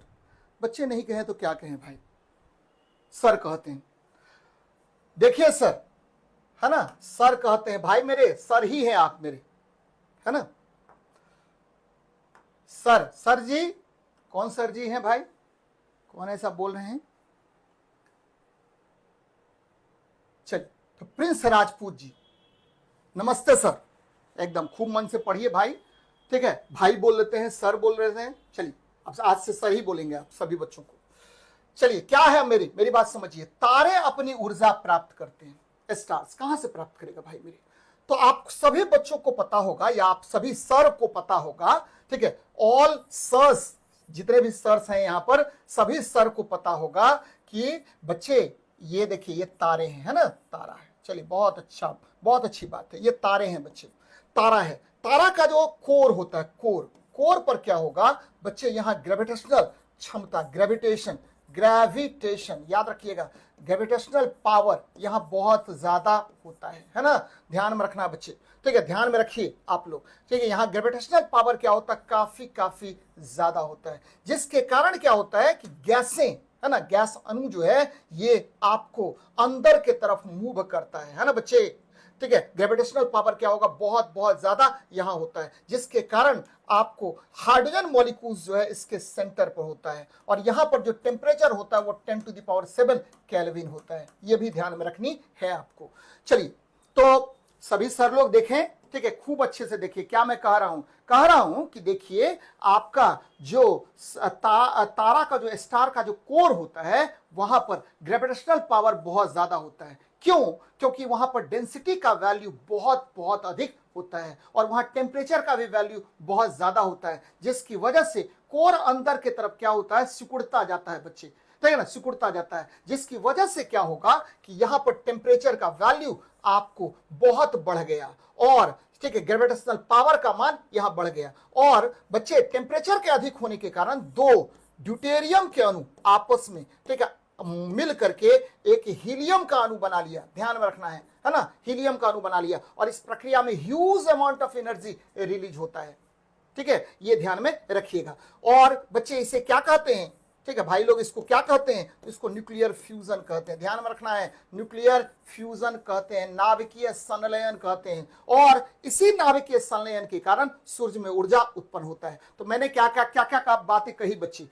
कि सूर्य के कोर में आपको टेम्परेचर का वैल्यू बहुत ज्यादा होता है, डेंसिटी बहुत ज्यादा होता है, ग्रेविटेशनल पावर बहुत ज्यादा होता है, जिसके कारण दो छोटे छोटे हाइड्रोजन के अणु आपस में जुड़ करके हीलियम का अणु बनाता है और यहाँ huge amount of energy release होता है। इसी फेनोमेनन को क्या कहते हैं? तो बच्चे न्यूक्लियर फ्यूजन कहते हैं, नाभिकीय संलयन कहते हैं। तो क्या हुआ, सन में एनर्जी कैसे बना? तो सन में एनर्जी बना नाभिकीय संलयन से, है ना बच्चे? ठीक है, गुरुत्वीय संकुंचन से बना। तो ये दोनों याद रखनी है बच्चे, ठीक है, एकदम याद रखना है। भाई मेरे, दोस्त मेरे, जो भी कहिए, सर मेरे, जो भी कहिए, है ना, दो प्रक्रियाओं के द्वारा यहां पर ऊर्जा का निर्माण होता है। पहला नाभिकीय संलयन, दूसरा आपको गुरुत्वीय संकुंचन के कारण, ग्रेविटेशनल कॉन्ट्रैक्शन के कारण। बच्चे इतना ज्यादा ग्रेविटेशनल वेव्स यहां होता है कि आपको किसी भी चीज को ये क्या करेगा, अपनी ओर सिकोड़ने की क्षमता रखता है। ये ध्यान में रखना बच्चे, है ना। रासायनिक अभिक्रिया यहां नहीं होती है, क्योंकि यहां आपको क्या होगा कि द्रव्यमान का परिवर्तन किसमें होता है? तो बच्चे ऊर्जा में होता है ना, याद रखना है। यहां रासायनिक अभिक्रिया नहीं होती है, यहां नाभिकीय विखंडन नहीं होता, ये दोनों अभिक्रियाएं यहां पर नहीं होती। यहां पर क्या होता है? नाभिकीय संलयन होता है, और यहां अत्यधिक मात्रा में ऊर्जा की आवश्यकता होती है। तो दोनों याद रखना है, 1 और 2 आपका क्या है? सही आंसर हो जाएगा। कौन सा? तो ए नंबर होगा। अगले प्रश्न पर बात करते भाई। यदि रैखिक संवेग 50% बढ़ा दिया जाए तो गतिज ऊर्जा बढ़ेगा। बहुत अच्छी बात है, बहुत अच्छा प्रश्न है, और मैं एकदम आपको आसानी से बता रहा हूं, ध्यान दीजिएगा। काइनेटिक एनर्जी बराबर होता है क्या? तो p² / 2m होता है। बहुत बार बहुत बच्चों ने बनाया भी होगा, बहुत सरल सवाल भी है बच्चे, लेकिन ध्यान में रखिए क्या मैं कह रहा हूं, मेरी बात समझिए अच्छे से, मैं क्या कहना चाह रहा हूं और मैं किस तरह से बनाता हूं कोई सवाल। बच्चे यहां देखने रहा है कि ये देखिए, द्रव्यमान क्या होता है? वस्तु का नियत है, द्रव्यमान में कोई परिवर्तन नहीं कर रहा है। तो क्या होगा कि काइनेटिक एनर्जी, याद रखना है, kinetic energy directly proportional to p² हो गया। कोई प्रॉब्लम नहीं, p² हो गया। बहुत बहुत अच्छी बात है। काइनेटिक एनर्जी किसके प्रोपोर्शनल? तो p² के प्रोपोर्शनल हो गया। संवेग के डायरेक्टली क्या होगा? तो वर्ग का समानुपाती हो जाएगा। कभी भी वर्ग का समानुपाती हो तो आपको याद रखना है, ए बी फॉर्मूला याद कीजिए बच्चे। ए बी फॉर्मूला का यूटिलाइजेशन यहां पर कर लीजिए। कैसे यूटिलाइजेशन करेंगे? तो बच्चे ठीक है, ए प्लस क्या हुआ? बी प्लस क्या? ए इंटू बी बटा क्या? 100। ये देखिए, ये ध्यान में रखना है आपको। क्या हो गया बच्चे? ठीक है, यहां देखिए कितना परसेंट रेखीय संवेग बढ़ा है? 50%। 50% रेखीय संवेग बढ़ा है, तो आप क्या करेंगे? तो 50% रेखीय संवेग बढ़ाइए। ये देखिए 50 है ना, 50 है ना, 50 प्लस 50 प्लस क्या हुआ? 50 गुना 50 बटे कितना? 100, है ना। ये ध्यान में रखिएगा। अब देखिए कितना सरलता से बन गया बच्चे। ये देखिए 100 हो गया, अब प्लस क्या कीजिए? तो बच्चे ये देखिए काट दीजिए इसको, 25 आ गया, 125%। कितना परसेंट संवेग बढ़ेगा? गतिज ऊर्जा बढ़ेगा तो 125% बढ़ेगा। सरल सवाल है, कुछ है नहीं बच्चे, है ना। एक चीज और याद रखना है यहां पर, क्या याद रखना है कि काइनेटिक एनर्जी क्या होता है? काइनेटिक एनर्जी बराबर होता है p² / 2m, है ना। कभी कभी क्या होगा कि आपको निकालने देगा क्या बच्चे? ठीक है, आपको निकालने देगा, संवेग निकालने के लिए दे दिया, है ना। फॉर द फर्दर केस क्या कह रहा है कि देखिए आपका काइनेटिक एनर्जी कितना x% बढ़ा है, तो आप संवेग निकालिए। तब कैसे निकालिएगा? तो एकदम सरल है, p बराबर, ठीक है, क्या होगा? तो यहां एकदम याद रखना है, p बराबर 1 + x%, ठीक है, -1 ध्यान में रखना है बच्चे, गुना 100 कर दीजिए। ये तुरंत आपको निकल जाएगा। कौन सा? संवेग में अगर परसेंटेज बढ़ेगा तो बच्चे, संवेग में अगर परसेंटेज बढ़ेगा तो आपको मैंने ये भी फॉर्मूला बताया, और काइनेटिक एनर्जी में अगर x% बढ़ा तो संवेग कितना परसेंट बढ़ेगा, इसके लिए मैंने ये फॉर्मूला बताया। और अगर ये देखिए, अगर यहां पर रहता कि संवेग में बढ़ जाता है x%, तब क्या करते? तो भाई मेरे, आपको काइनेटिक एनर्जी जब निकालना होगा तो मैंने ये भी फॉर्मूला बताया है, x + x प्लस क्या? x इंटू x बटा कितना? 100। तो इसको ध्यान में रखनी चाहिए, बहुत बहुत इंपॉर्टेंट है। दोनों प्रश्न आपको पूछा जाता है रेगुलर वे में, तो ध्यान में रखना बच्चे, कुछ भी नहीं है, थोड़ा सा ध्यान रखिएगा तो आपसे सवाल तुरंत बन जाएगा। चलिए नेक्स्ट प्रश्न पर बात करते हैं। वैसे तरल पदार्थों के मामले में जो पात्र के दीवारों को गीला नहीं करते हैं। बच्चे, पात्र का दीवार गीला होता है, कैसे होगा गीला, है ना, ध्यान में रखनी है, बहुत इंपॉर्टेंट है और बहुत अच्छे से आपको जाननी भी चाहिए। ये देखिए, ये एक पात्र है, बहुत अच्छी बात है। यहां एक पात्र ले लिया, उसमें एक द्रव ले लिए। देखिए बहुत अच्छे तरीके से देखना है भाई लोग, है ना, क्या कह रहा है। और ये देखिए, ये जो द्रव द्रव के अणुओं के बीच जो बल लग रहा है, ठीक है बच्चे, द्रव द्रव अणु, है ना, द्रव प्लस द्रव अणु के बीच बल, द्रव द्रव द्रव तथा द्रव अणु, ये लिक्विड है और बच्चे ये लिक्विड है, इसके अणु के बीच बल, अणु के बीच बल, इस बल को आप क्या कहते हैं, इसको बोलते हैं कोहेसिव फोर्स। समान अणुओं के बीच लगने वाले बल को कोहेसिव फोर्स बोलते हैं। और ये देखिए यहां जो है बर्तन का जो ये सतह है, यहां पर ये तो द्रव हो गया बच्चे, ये द्रव का अणु है, और ये क्या हुआ, बर्तन का अणु है ना, बर्तन का अणु। तो बच्चे एकदम याद रखिएगा कि द्रव और बर्तन के अणु, द्रव और बर्तन के अणु, है ना भाई मेरे, द्रव और बर्तन के अणु के बीच बल क्या होगा, तो अणु के बीच बल, ये क्या होता है, तो ये बीच बल होता है, ध्यान में रखिएगा, इसको बोलते हैं एडहेसिव फोर्स। एडहेसिव फोर्स कहते हैं, यानी विपरीत अणुओं के बीच लगने वाले बल को आप क्या कहते हैं, तो एडहेसिव फोर्स कहते हैं। अब आपका कंसेप्ट क्लियर है बच्चे, क्या कह रहे हैं, ध्यान में रखना है, क्या कह रहे हैं, याद रखिएगा, ये बहुत बहुत इंपॉर्टेंट है। अगर क्या हो कि CF, ये देखिए कोहेसिव फोर्स बड़ा हो किससे, एडहेसिव फोर्स से, तो द्रव बर्तन के तल को नहीं भिगोता है, याद रखना बच्चे। यानी ठीक है, द्रव द्रव अणुओं के बीच लगने वाला ससंजक बल का मान, ठीक है, द्रव और बर्तन के बीच लगने वाले असंजक बल से अधिक हो बच्चे, तो क्या होगा, तो CF ग्रेटर देन AF, तो द्रव बर्तन का तल नहीं भिगोता है, बर्तन का तल नहीं भिगोता है। बहुत अच्छी बात है, नहीं भिगोता है। देखिए एकदम ध्यान में रखना है। और दूसरा क्या कंसेप्ट हुआ बच्चे, ठीक है, यहाँ एडहेसिव फोर्स अगर बड़ा हो कोहेसिव फोर्स से, तो बर्तन का तल भिगो देता है, बर्तन का तल भिगो देता है, एकदम ध्यान में रखनी चाहिए, बर्तन का तल भिगो देता है। चलिए ठीक है, एकदम देखना है आपको, बराबर आपसे क्वेश्चन इस तरह का पूछेगा और आपको याद रखनी चाहिए। देखते हैं क्या है हमारा प्रश्न बच्चे, ठीक है, कह रहा है कि इन the case of liquids which do not wet the walls of the vessel, है ना, क्यों नहीं भिगोएगा, ठीक है, नहीं भिगोएगा बच्चे। तो मैंने पहले ही कह दिया है कि CF का वैल्यू अगर AF से बड़ा हो तो यह बर्तन के तल को नहीं भिगोएगा, एकदम याद रखना है बहुत अच्छे तरीके से, दोस्त मेरे, बंधु मेरे, सर मेरे, याद रखिए, है ना, नहीं तो एग्जाम हॉल में कोई काम नहीं आता है, कोई बच्चा, कोई सर, कोई कुछ काम नहीं आएगा, केवल आपको कंसेप्ट ध्यान में रखना है और यही याद ध्यान में रहेगा। चलिए तो क्या हुआ, आंसर क्या होगा बच्चे, ठीक है, in the case of liquids which do not wet the walls of the vessel, क्या होगा, इसका मतलब क्या होगा बच्चे, ठीक है, ध्यान में रखना है कि डू नॉट वेट, तो cohesive force is more than the adhesive force, ससंजक बल का मान असंजक बल से क्या होता है, अधिक होता है, ये ध्यान में रखिए। देखिए 1 सेकंड में सवाल का आंसर बन गया, अगर नहीं जानेंगे तो अब तो रगड़ते रहिए।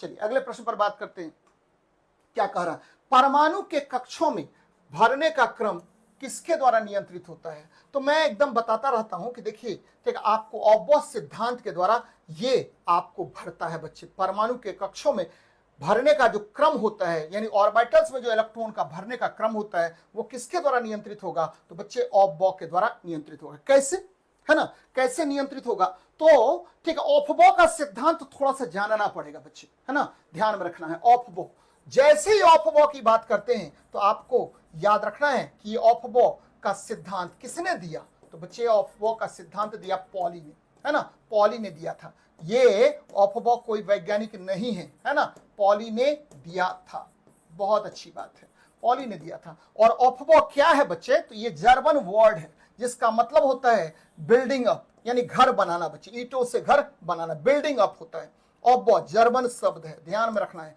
जर्मन शब्द है ना, और इसका मतलब क्या होता है, तो घर बनाना, घर बनाना, एकदम ध्यान में रखना है बच्चे, है ना, घर बनाना होता है। अब क्या किए, ये देखिए, इलेक्ट्रॉन पहले किस में भरेगा, तो 1s में, उसके बाद किस में जाएगा, तो 2s में, उसके बाद किस में जाएगा, तो ठीक है, ध्यान में रखना बच्चे, 2s के बाद 2p में, उसके बाद किस में जाएगा, तो 3s में, इसके बाद किस में जाएगा, तो 3p में, इसके बाद किस में जाएगा, तो 4s में, इसके बाद किस में जाएगा, तो 3d में। ये याद रखना है आपको, ठीक है, एकदम मंत्र की तरह याद रख लीजिएगा, 1s 2s 2p 3s 3p 4s 3d, ठीक है, इसी को बोलते हैं ऑफबॉ का सिद्धांत, याद रखिएगा, बहुत बहुत इंपॉर्टेंट है। यानी आपको इलेक्ट्रॉन याद रखना है कि s में महत्तम कितने इलेक्ट्रॉन होते हैं, तो 2 इलेक्ट्रॉन, p में महत्तम कितने होते हैं, तो 6 इलेक्ट्रॉन, बच्चे d में में महत्तम कितने होते हैं, तो 10 इलेक्ट्रॉन, है ना, ये इलेक्ट्रॉन की संख्या है बच्चे मेरे, है ना। आपको एफ में कितना होता है महत्तम इलेक्ट्रॉन, तो 14 इलेक्ट्रॉन होता है। तो बहुत अच्छी बात है। अब देखिए इधर मेरी बात समझिएगा अच्छे से, है ना, क्या कह रहे हैं, ऑब्बो का सिद्धांत के द्वारा भरता है।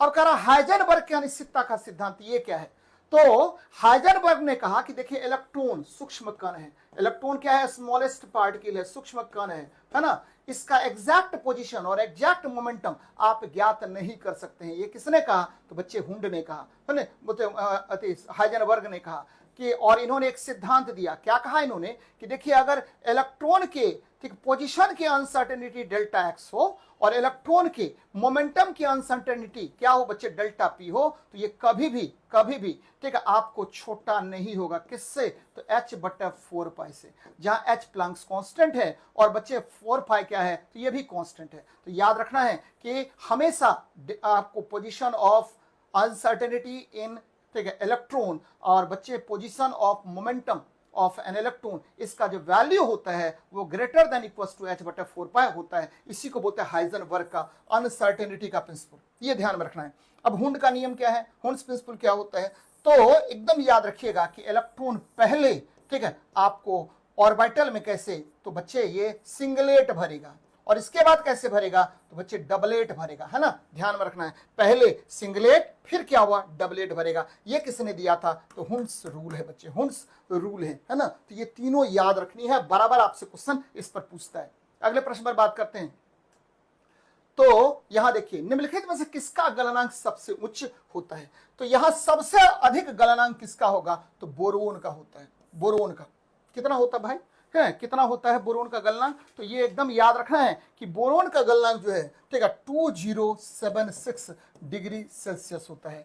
आयरन का जो गलनांक होता है ये कितना होता है 1538 डिग्री सेल्सियस होता है। और सिलिकॉन का गलनांक थोड़ा सा कम होता है, ठीक है, लगभग 1400 के आसपास होता है, 1400 ठीक है 1400 याद रखना है कि 1400 ठीक है 41 डिग्री सेल्सियस इसका गलनांक होता है। अब देखिए बोले कि सर इतना याद रखेंगे तो लोहा का तो याद रख लीजिए, है ना, लोहा का याद रख लीजिए, लोहा का गलनांक कितना है, ये लगभग 1500 के आसपास, ये ध्यान में रहेगा।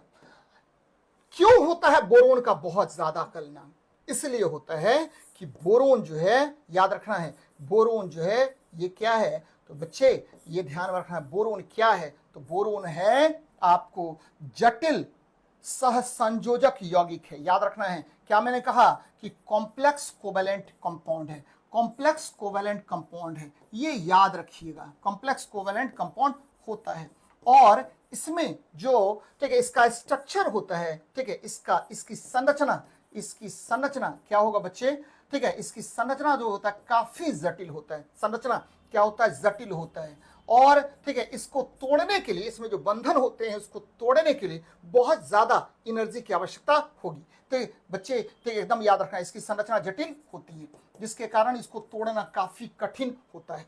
अब देखिए बोरोन कहाँ पाया जाता है, तो आप सभी बच्चों को पता होगा कि बोरोन जो है इसको उपधातु की श्रेणी में हम लोग रखते हैं और ये 13वें वर्ग में है बच्चे, 13वें वर्ग का तत्व होता है कौन, बोरोन, है ना। बोरोन क्या है 13वें वर्ग का तत्व है और पहला उपधातु है, क्योंकि आपको पता है बार बार मैं बताता रहता हूं कि बोरोन पहला उपधातु है, बोरोन उसके बाद सिलिकॉन, उसके बाद जर्मेनियम, उसके बाद देखिए आर्सेनिक, एंटीमनी, टेल्यूरियम और पोलोनियम, ये 7 मुख्य रूप से क्या है, तो उपधातु होते हैं बच्चे, 7 उपधातु हैं। तो ये बराबर आपसे क्वेश्चन पूछेगा, तो ये मजेदार है और बराबर आपसे क्वेश्चन पूछेगा। तो जब भी ठीक है आपको कार्बन के बाद यानी डायमंड के बाद कोई गलनांक की बात करेगा तो बोरोन का गलनांक सबसे अधिक होगा, तो ये ध्यान में रखनी है। अगले प्रश्न पर बात करते हैं भाई मेरे, ठीक है, कह रहा निम्नलिखित धातुओं में कौन सा विद्युत का मंद चालक नहीं है, बच्चे सल्फर जो है आपको मैंने पिछले क्लास में भी बताया था, ये 16वें वर्ग का तत्व है, 16वें वर्ग का तत्व है और अधातु है, 16वें वर्ग का तत्व, और ये क्या है, तो अधातु है ना। ब्रोमीन भी आपको क्या है, हेलोजेन है, याद रखना हेलोजेन है। और जब भी हेलोजेन की बात हम लोग करते हैं तो 17वें वर्ग का तत्व है, 17वें वर्ग का तत्व है, वर्ग का तत्व, और एकमात्र द्रव धातु है ना, ये क्या है, तो एकमात्र द्रव धातु, एकमात्र द्रव अधातु, एकमात्र द्रव अधातु कौन है भाई? तो आपको याद रखना है ये ब्रोमीन है। और ब्रोमीन का कलर कैसा होता है? तो लाल भूरा होता है। कई बार बीपीएससी ने पूछ रखा है इसको, लाल भूरा इसका क्या होता है? कलर होता है। एकदम याद रखिएगा, ये द्रव है, एकमात्र द्रव धातु है। सेलेनियम याद रखना बच्चे, ठीक है। ये सेलेनियम जो होता है ये एक्चुअली ये क्या होगा? विद्युत का कुचालक होता है। विद्युत का कुचालक है ना, विद्युत का कुचालक। कहिए कि सर आप तो विद्युत का कुचालक रख दिए, है ना, विद्युत का कुचालक रखते हैं। लेकिन लेकिन लेकिन क्या, थोड़ा सा और देखना है बच्चे। क्या होता है कि प्रकाश विद्युत, याद रखिएगा प्रकाश विद्युत, ये देखिए इसको हम क्या कहते हैं? तो बच्चे लाइट, ठीक है। प्रकाश विद्युत, विद्युत का, ठीक है, चालक होता है। प्रकाश विद्युत का चालक होता है, यानी ये फोटो कंडक्टिव हो गया। ध्यान में रखना है, फोटो कंडक्टिव बॉडी है, फोटो कंडक्टिव बॉडी है, ठीक है। आपको मैंने क्या कहा? विद्युत का, ठीक है, विद्युत का आप कहिए कुचालक नहीं, मत कहिए, कम कुचालक होगा। विद्युत का कम कुचालक, है ना, विद्युत का कम कुचालक होगा, है ना। और लेकिन आपको मैंने क्या कहा? प्रकाश विद्युत का चालक होता है बच्चे। ये फोटो कंडक्टिव होता है। कंडक्टिव बॉडी कौन है? सेलेनियम है। और ये भी ध्यान में रखना है कि इसकी परमाणु संख्या 34 है। और ये आपको बहुत ज्यादा यूज होता है किसमें? तो बच्चे जहां भी आपको, जैसे ठीक है फोटो डायोड है वहां पर यूज करेंगे, फोटो डायोड में यूज किया जाता है। जैसे आपको सोलर प्लेट में यूज करते हैं इसका, सोलर प्लेट में इसका यूज करते हैं। जैसे सोलर लालटेन में, ठीक है, सोलर लैंटर्न, है ना, सोलर लैंटर्न में इसका यूज करते हैं। तो बहुत जगह जहां पर सोलर एक्टिविटीज होता है, जहां काफी कम मात्रा में, ठीक है, विद्युत होता है, इसीलिए यह मंद चालक हो जाता है। ये ध्यान में रखना है, मंद चालक की तरह बिहेव करता है। किसके साथ बच्चे? तो याद रखना है लाइट कंडक्टिव होता है। लाइट का कंडक्टिव होता है, यानी लाइट से जो आप इलेक्ट्रिसिटी प्रोड्यूस कीजिएगा, है ना बच्चे, उसके लिए ये क्या होता है? हल्का सा कंडक्टिंग नेचर का हो जाता है। इसीलिए मैंने इसको कहा मंद चालक, विद्युत का कम कुचालक है ना। याद रखना है बच्चे, कौन? सेलेनियम। तो ये बहुत इंपॉर्टेंट सवाल बन जाता है। चलिए अगले प्रश्न पर बात करते हैं। कह रहा वेल्डिंग में प्रयोग होने वाली गैस कौन सी है? तो बच्चे वेल्डिंग में हम किस गैस का प्रयोग करते हैं? बराबर आपसे क्वेश्चन पूछता है बच्चे। इसमें ऑक्सी एसिटिलीन ज्वाला का यूज करते हैं। ऑक्सीजन और ये देखिए एसिटिलीन C2H2, है ना, C2H2 का उपयोग करते हैं, C2H2 का उपयोग करते हैं। और जनरली, ठीक है, जनरली उपयोग करते हैं। जनरली आपको कितने अनुपात में होता है? तो ये जो है ऑक्सीजन और एसिटिलीन का अनुपात 1 अनुपात, यानी 16:1 के अनुपात में इसको रखा जाता है। इसको गैस वेल्डिंग भी कहा जाता है। ध्यान रखना है, इसको गैस वेल्डिंग भी कहते हैं, है ना, गैस वेल्डिंग भी कहते हैं। बहुत इंपॉर्टेंट है, बराबर आपसे क्वेश्चन पूछा जाता है। यहाँ पर बच्चे, यहाँ पर ध्यान में रखना है कि ये जो ऑक्सीजन है, ऑक्सीजन जो है, ठीक है, ऑक्सीजन आपको इसे प्राणवायु कहते हैं। इसे प्राणवायु, यानी आपको लिविंग एयर, प्राण वायु कहा जाता है, प्राणवायु कहते हैं। और ये बड़ा इंपॉर्टेंट गैस है। और क्यों बच्चे इंपॉर्टेंट गैस है ये? ठीक है, ऑक्सीजन, क्योंकि ऑक्सीजन जो है, बिना ऑक्सीजन के आप ऑक्सी श्वसन नहीं कर सकते हैं। यानी श्वसन में ऑक्सी श्वसन जो है उसके लिए कौन सा गैस उपयोगी है? तो ऑक्सी श्वसन के लिए आपको ऑक्सीजन गैस उपयोगी है। बच्चे ऑक्सीजन जो है ये क्या करता है? तो जलने में सहायता करता है, जलने में सहायक गैस है। जलने में सहायक गैस कौन होता है? तो आपको जलने में सहायक गैस है, ध्यान में रखना है। जलने में, जलाने में सहायक गैस कौन होता है? सहायक गैस है। एक चीज और याद रखना है कि ऑक्सीजन सिलेंडर में आपको ऑक्सीजन प्लस हीलियम का यूज करते हैं, ऑक्सीजन प्लस हीलियम का उपयोग किया जाता है। तो ये सब ध्यान में रखना है और आपको पूछता है यहाँ से, है ना, उपयोग करते हैं, है ना, बराबर आपसे क्वेश्चन यहाँ पर पूछेगा। नाइट्रोजन, बच्चे ये देखिए नाइट्रोजन जो होता है एकदम ध्यान में रखना है कि इसकी खोज रदरफोर्ड ने किया। ऑक्सीजन की खोज सीले और पिछले ने किया था। हाइड्रोजन की खोज किसने की? तो हेनरी कैवेंडिश ने हाइड्रोजन की खोज की थी। तो ये सब ध्यान में रखना है और बराबर यहाँ से क्वेश्चन आपको पूछा जाता है। नेक्स्ट देखते हैं, कह रहा है कि निम्न में से किसका उपयोग यूरिया उर्वरक के उत्पादन में किया जाता है? देखिए कितना अच्छा प्रश्न है और कैसे हम समझेंगे कि यूरिया का उत्पादन कैसे होता है।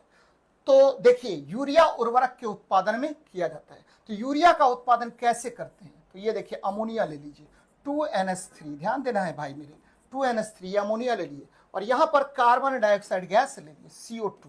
तो ये क्या बना लिया? ठीक है, ये बना लिया, बहुत अच्छी बात है, ये बना लिया क्या? तो NH2, ध्यान देना है, NH2COO, है ना, NH2COO और यहां NH4 का निर्माण कर लिया। ध्यान देना है बच्चे, ये इसका निर्माण कर लिया। और फिर क्या हुआ, तो रीअरेंजमेंट हुआ। रीअरेंजमेंट यानी आपको ठीक है, व्यवस्थीकरण हुआ बच्चे, ये अपने आप पुनर्व्यवस्थीकरण ये कर लेता है। और यहां पर किसका निर्माण कर लिया, तो ये बना लिया NH2, है ना, NH2CO NH2, और यहां पर जल जो है बाहर निकल गया। यानी देखिए प्रयोगशाला में, ठीक है, उर्वरक के निर्माण में, ठीक है, कौन सा उर्वरक, तो यूरिया उर्वरक के निर्माण में हम सबसे ज्यादा यूज करते हैं अमोनिया का, ध्यान में रखना है, अमोनिया का और कार्बन डाइऑक्साइड का यूटिलाइजेशन करते हैं। ये आपको प्रयोगशाला विधि है किसका, तो यूरिया के निर्माण का, ध्यान में रखना है। यूरिया के निर्माण का प्रयोगशाला विधि कौन है, तो यूरिया के निर्माण का, ठीक है, प्रयोगशाला विधि इसको कहते बच्चे, है ना, लैब मेथड, जिसमें अमोनिया को कार्बन डाइऑक्साइड के साथ क्या करते हैं, तो बच्चे अभिक्रिया करवाते हैं, और अमोनिया आपको पता है NH3 हैबर विधि द्वारा निर्मित होता है।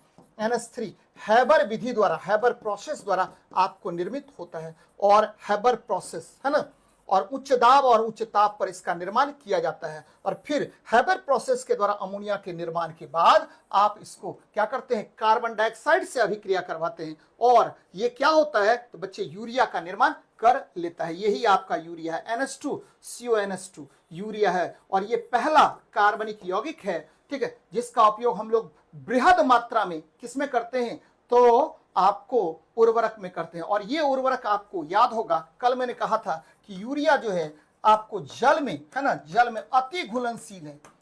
जल में क्या होगा, अति घुलनशील है, अति घुलनशील है। और ये भी ध्यान में रखना है कि कितना घुलनशील है, ये भी मैंने कल पढ़ाया था बच्चे, ठीक है, कि 107, ठीक है, 107 ग्राम प्रति 100, ठीक है, आपको क्या होता है, डेसीलीटर, है ना, इसमें इस मात्रा में आपको जल में यह घुलनशील है। यानी आपको इसीलिए जैसे ही सिंचाई किया जाता है तो यूरिया का उपयोग हम लोग करते हैं बच्चे, है ना, ध्यान में रखना। तो क्या होगा, तो यहां देखिए अमोनिया तो इस ऑप्शन में है नहीं, कार्बन डाइऑक्साइड है, तो कार्बन डाइऑक्साइड का उपयोग हम लोग करेंगे, बृहद मात्रा में किया जाता है। सल्फर डाइऑक्साइड को याद रखिएगा, अम्ल वर्षा में ये उपयोगी है, अम्ल वर्षा में ये बहुत बहुत बृहद रूप से काम करता है। क्लोरीन की बात करें तो Cl2 होता है, और ब्लीचिंग पाउडर के निर्माण में, ब्लीचिंग में बहुत ज्यादा उपयोगी होता है बच्चे, कौन, क्लोरीन, और यह हेलोजेन है ना। अगले प्रश्न पर बात करते हैं, ये देखिए फ्रेओन। फ्रेओन की बात अगर करते हैं तो आपको सभी बच्चों को पता होगा क्या, कि बच्चे आजकल क्या होता है कि CCl2F2 इसको फ्रेओन कहते हैं, इस पर रोक लगा दिया गया है ना। याद रखना है कि आजकल रेफ्रिजरेटर में फ्रेओन के जगह पर हम क्या करते हैं, तो CFC, याद रखिएगा, बराबर क्वेश्चन पूछता है, 136A का यूज करते हैं, यानी क्लोरोफ्लोरोकार्बन 136A का प्रयोग आजकल रेफ्रिजरेटर में फ्रेओन के जगह पर किया जाता है ना, ध्यान में रखना। 136A का प्रयोग हम लोग करते हैं, है ना, किसमें, तो रेफ्रिजरेटर में। अरे किसमें बच्चे, तो प्रशीतक में, प्रशीतक ठंडा उत्पन्न करने में, रेफ्रिजरेंट में। टेट्रा इथाइलेट बच्चे ये एंटी नॉकिंग को कम करता है। एंटी नॉकिंग मतलब जब पेट्रोल जलता है तो उसके जो इंजन है आपस में रगड़ खाते हैं, जिसके कारण ऊर्जा का क्षय होता है, और ये एंटी नॉकिंग को कम करने के लिए पेट्रोल में टेट्रा इथाइल लेड का प्रयोग हम लोग करते हैं। तो बच्चे एकदम ध्यान में रखें, एंटी नॉकिंग को ये कम करता है, अपस्फोटन रोधी को कम करता है। अब देखिए यहां पर बेंजीन हेक्साक्लोराइड है बच्चे, ये देखिए C6, ठीक है, आपको H6Cl6 होता है, इसको गैमेक्सेन भी कहते हैं, गैमेक्सेन भी कहा जाता है। और ये बहुत बृहद मात्रा में आपको द्वितीय विश्व युद्ध के बाद आपको क्या हुआ, तो ये यूज किया जाता है कीटनाशक में, है ना, कीटनाशक में इसका यूज हम लोग करते हैं। और कार्बन टेट्राक्लोराइड CCl4, है ना, इसको पायरीन कहते हैं, ध्यान में रखना है, पायरीन कहा जाता है, पायरीन कहते हैं। और इसका यूज सभी प्रकार के आग को बुझाने के लिए, ठीक है, यूज किया जाता है, एकदम ध्यान में रखना, सभी प्रकार के आग को बुझाने में इसका प्रयोग हम लोग करते हैं। तो ये याद रखिएगा, बड़ा अच्छा प्रश्न है बच्चे।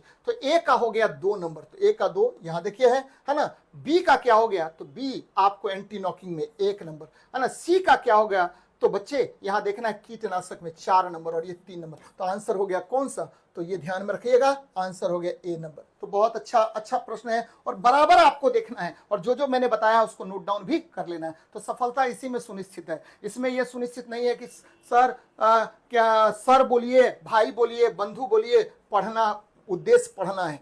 चलिए देखिए नेक्स्ट क्वेश्चन, बड़ा अच्छा क्वेश्चन है बच्चे, है ना। परम शून्य ताप क्या है, ध्यान देना है, बड़ा अच्छा प्रश्न है और इसको जाननी चाहिए आपको। देखिए क्या कह रहा है परम शून्य ताप।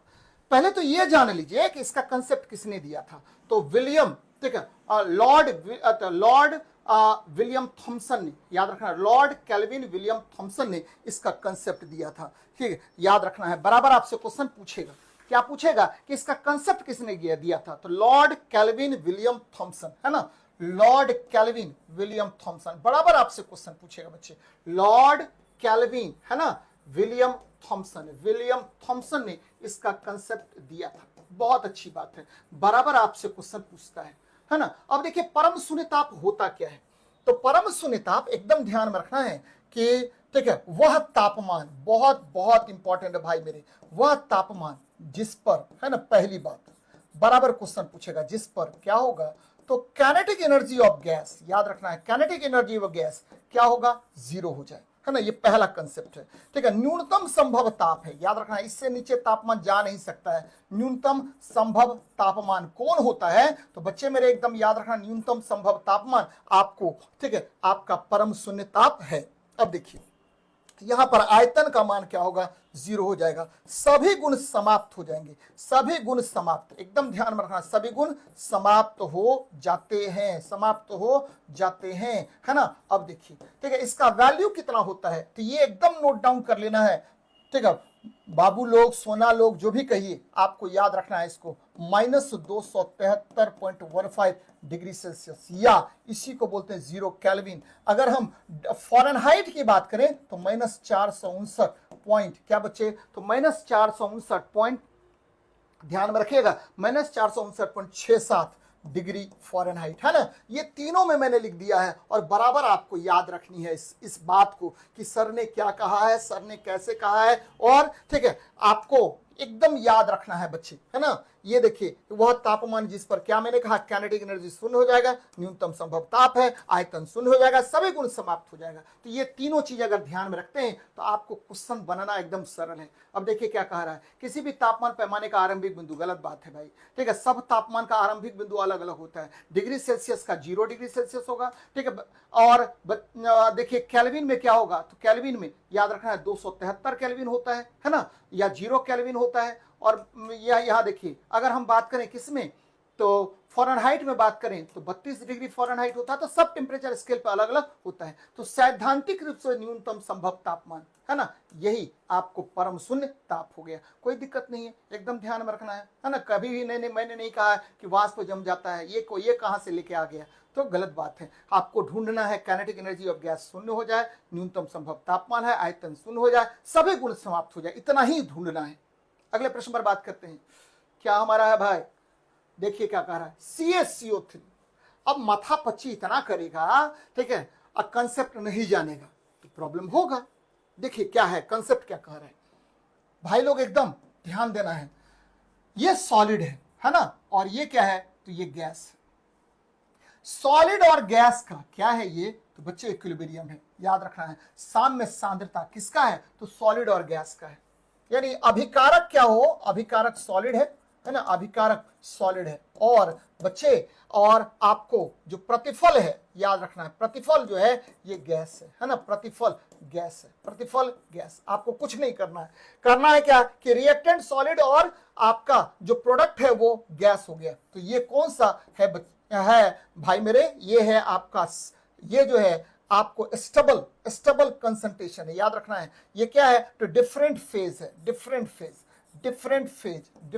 जैसे डिफरेंट फेज आप देखिए, है ना, हो सकता है कि यहाँ लिक्विड हो जाए, यहाँ क्या हुआ, गैस हो जाए। तो डिफरेंट फेज जैसे ही आप देखिए, तो इसका साम्य सांद्रता का मान क्या होता है, इक्विलिब्रियम कांस्टेंट का मान हो जाता है। इक्विलिब्रियम कांस्टेंट का इसका वैल्यू हो जाता है 1, है ना, 1 हो जाता है। अब इसमें कितना भी डालिए, कितना भी निकालिए, अगर ये क्लोज्ड वेसल है तो कभी भी इसमें कोई चेंज नहीं होगा। ध्यान में रखना है, कुछ भी नहीं है, ठीक है, एकदम याद रखना है। मैंने क्या कहा, कैल्शियम कार्बोनेट को तोड़ दिया, कैल्शियम ऑक्साइड बना लिया, कार्बन डाइऑक्साइड बना लिया। उपरोक्त अभिक्रिया को साम्यावस्था में बंद पात्र में करवाने पर, CaCO3 को डालने पर CO2 की साम्य सांद्रता पर क्या परिवर्तन होगा। बंद पात्र में डाल दिए, उसमें CaCO3 डालते जा रहे हैं, क्या होगा, तो कोई परिवर्तन नहीं होगा, साम्य सांद्रता वही रहेगा। याद रखना है, क्यों, क्योंकि इसका वैल्यू ये क्या है, तो डिफरेंट फेज में है। डिफरेंट फेज होने की वजह से, ठीक है, साम्य सांद्रता हमेशा नियत रहता है, उसमें कोई परिवर्तन नहीं होगा।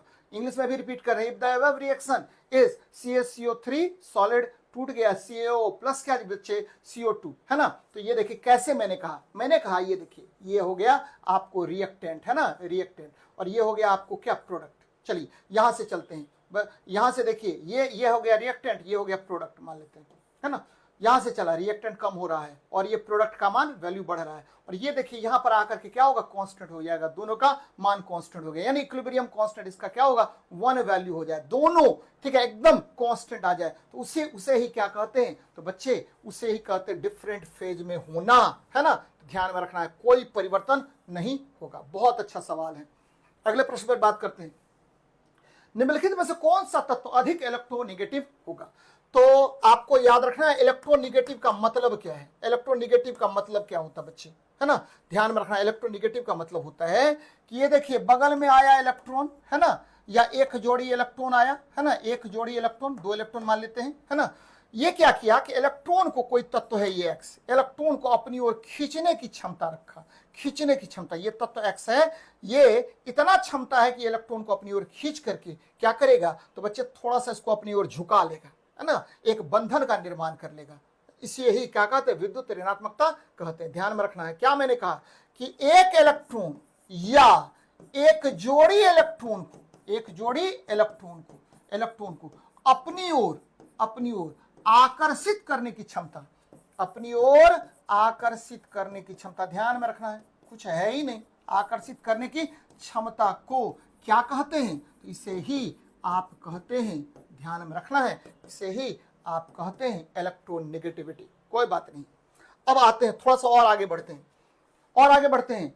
इलेक्ट्रोनेगेटिविटी के बारे में सबसे पहले किसने बताया था, तो इलेक्ट्रोनेगेटिविटी के बारे में सबसे पहले लाइनस पॉलिंग ने इसका मान का कैलकुलेशन किया था, है ना, लाइनस पॉलिंग ने बताया था, ध्यान में रखना है। और इलेक्ट्रोनेगेटिविटी कहां से कहां तक होता है, ये भी इन्होंने बताया कि देखिए वैल्यू जो होता है 0.7 से लेकर के 3.9 होता है। सबसे कम मान किसका होता है, तो बच्चे एकदम ध्यान में रखना है कि सबसे कम मान जो है वो फ्रांसीसियम या सीजियम का होता है ना, और सबसे ज्यादा मान किसका होता है, तो फ्लोरीन का होता है, 3.9 के आसपास होता है, एकदम याद रखना है इस बात को। अब देखते हैं, अब प्रश्न पर आते हैं, कह रहा है कि किसका सबसे अधिक है, तो अब फ्लोरीन का सबसे ज्यादा, उसके बाद क्लोरीन का।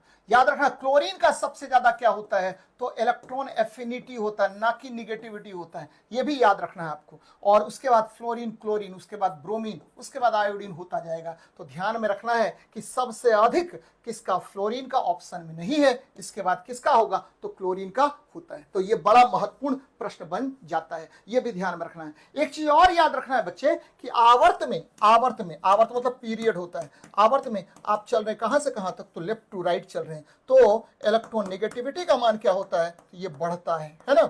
और आपको वर्ग में ऊपर से नीचे इलेक्ट्रॉन नेगेटिविटी का मान क्या होता है, तो भाई लोग ये घटता है। ये भी ध्यान में रखना है कि आवर्त में क्या होगा और वर्ग में क्या होगा, दोनों चीजें आपको याद रहनी चाहिए, बहुत बहुत इंपॉर्टेंट है। अगले प्रश्न पर बात करते हैं, कारण लोहे की कीलें नीले कॉपर सल्फेट विलयन में डुबोई जाती है, कुछ समय के बाद लोहे की कीले पर क्या होगा। तो देख ले, हम क्वेश्चन का इक्वेशन बना रहे हैं, ये देखिए कॉपर सल्फेट है और इसको फेरस से आप रिएक्ट करवा रहे हैं। तो आप सभी बच्चों को पता है कि ये फेरस क्या करेगा, इसको डिस्प्लेस कर देगा, क्योंकि ठीक है के, ना, का, मग, फिर क्या अल, फिर क्या जन, फिर क्या फे, उसके बाद पब। ये देखिए ये क्या है, तो ये सीरीज है, कौन सा, मेटल रिएक्टिविटी सीरीज, बहुत बार मैंने चर्चा किया है इस पर है ना बच्चे।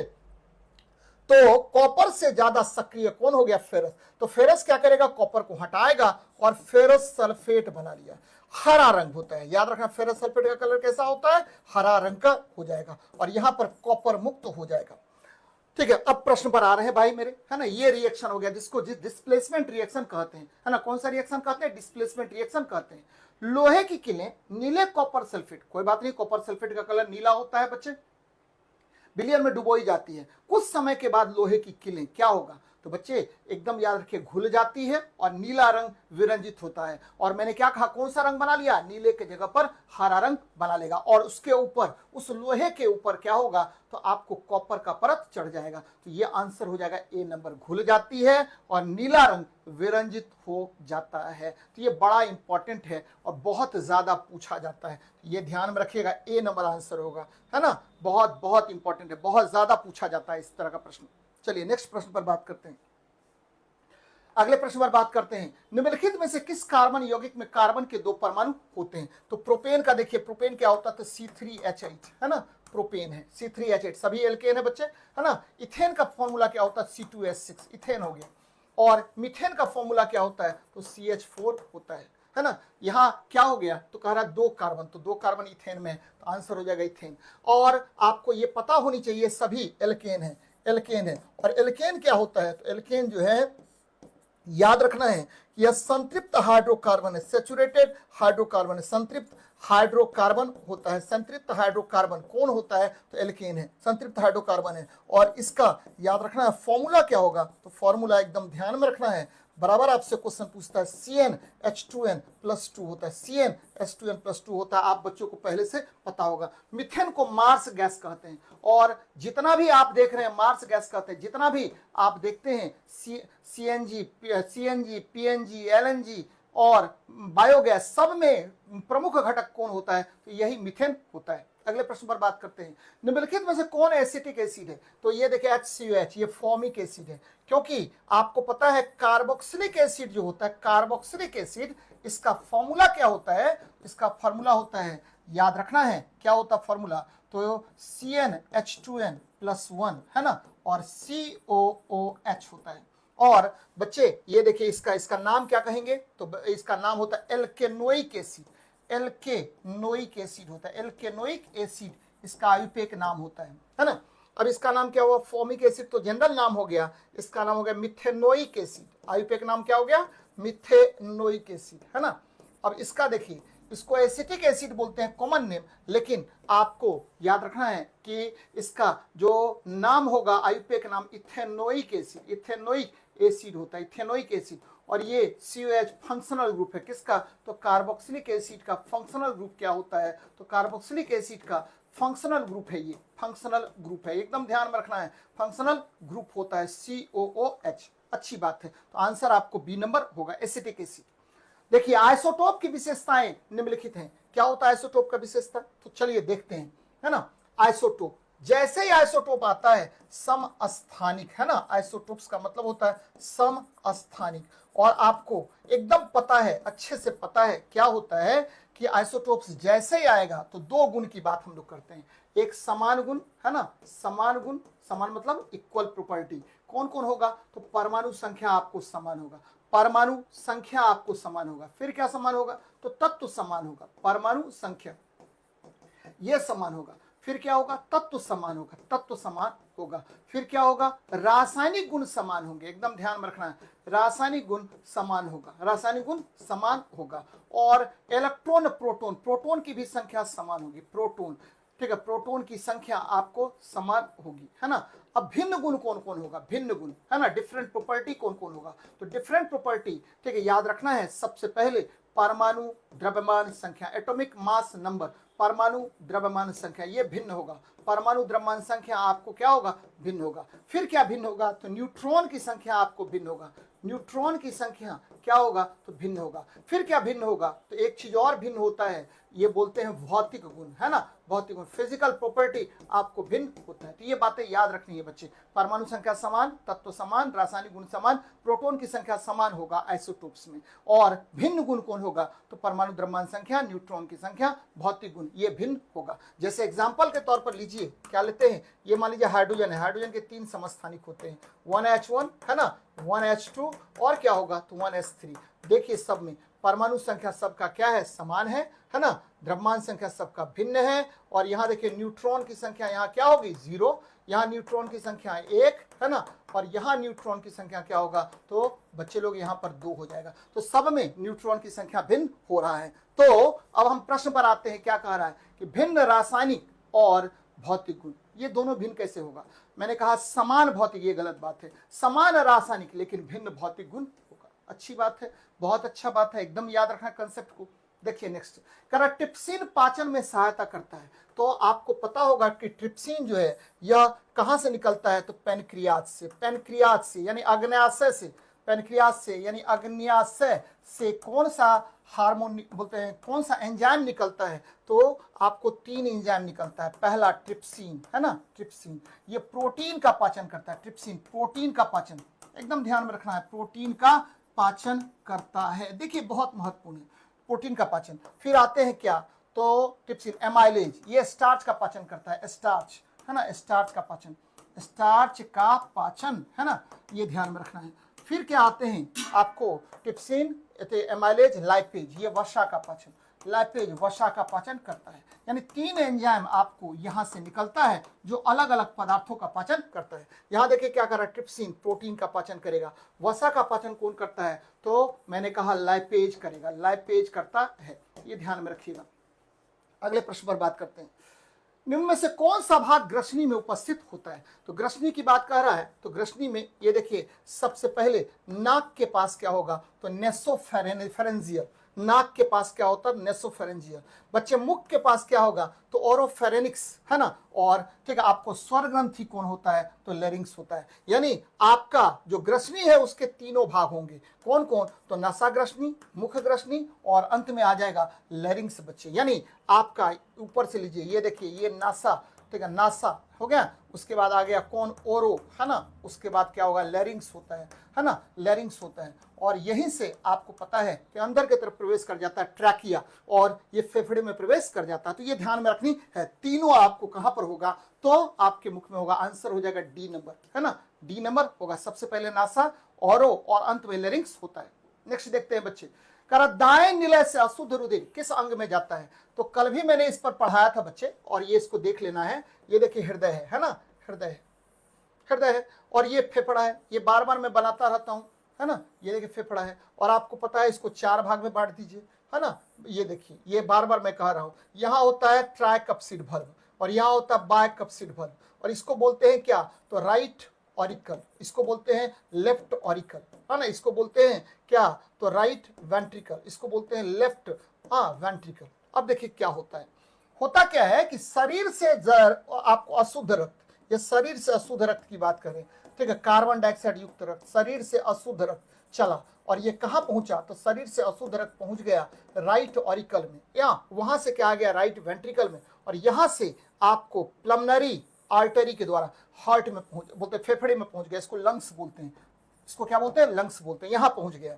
ये क्या है, तो ये है आपको फुसफुस, फुसफुस धमनी है ना, फुसफुस धमनी, फुसफुस धमनी। बराबर ये क्वेश्चन पूछते रहता है, ऐसा पूछना चाहिए नहीं बच्चे, रेगुलर वे में रिपीट नहीं करना चाहिए क्वेश्चन को। तो यहां से चला आपको क्या, तो ये देखिए फुसफुस सिरा के द्वारा, फुसफुस सिरा के द्वारा, फुसफुस सिरा द्वारा आपको कहां पहुंच जाता है, तो ये फुसफुस सिरा द्वारा या प्लमनरी, ठीक है, वैन के द्वारा, ठीक है, शुद्ध रक्त जो है, ठीक है, कहां पहुंच गया, तो लेफ्ट ऑरिकल में है ना। अब प्रश्न पर आइए, क्या कह रहा प्रश्न आपका, कह रहा कि दाएं निलय से अशुद्ध रुधिर किस अंग में जाता है। तो दाएं निलय से, ध्यान में रखना है, दाएं निलय से, ठीक है, दाएं निलय से अशुद्ध रुधिर किस अंग में जाता है।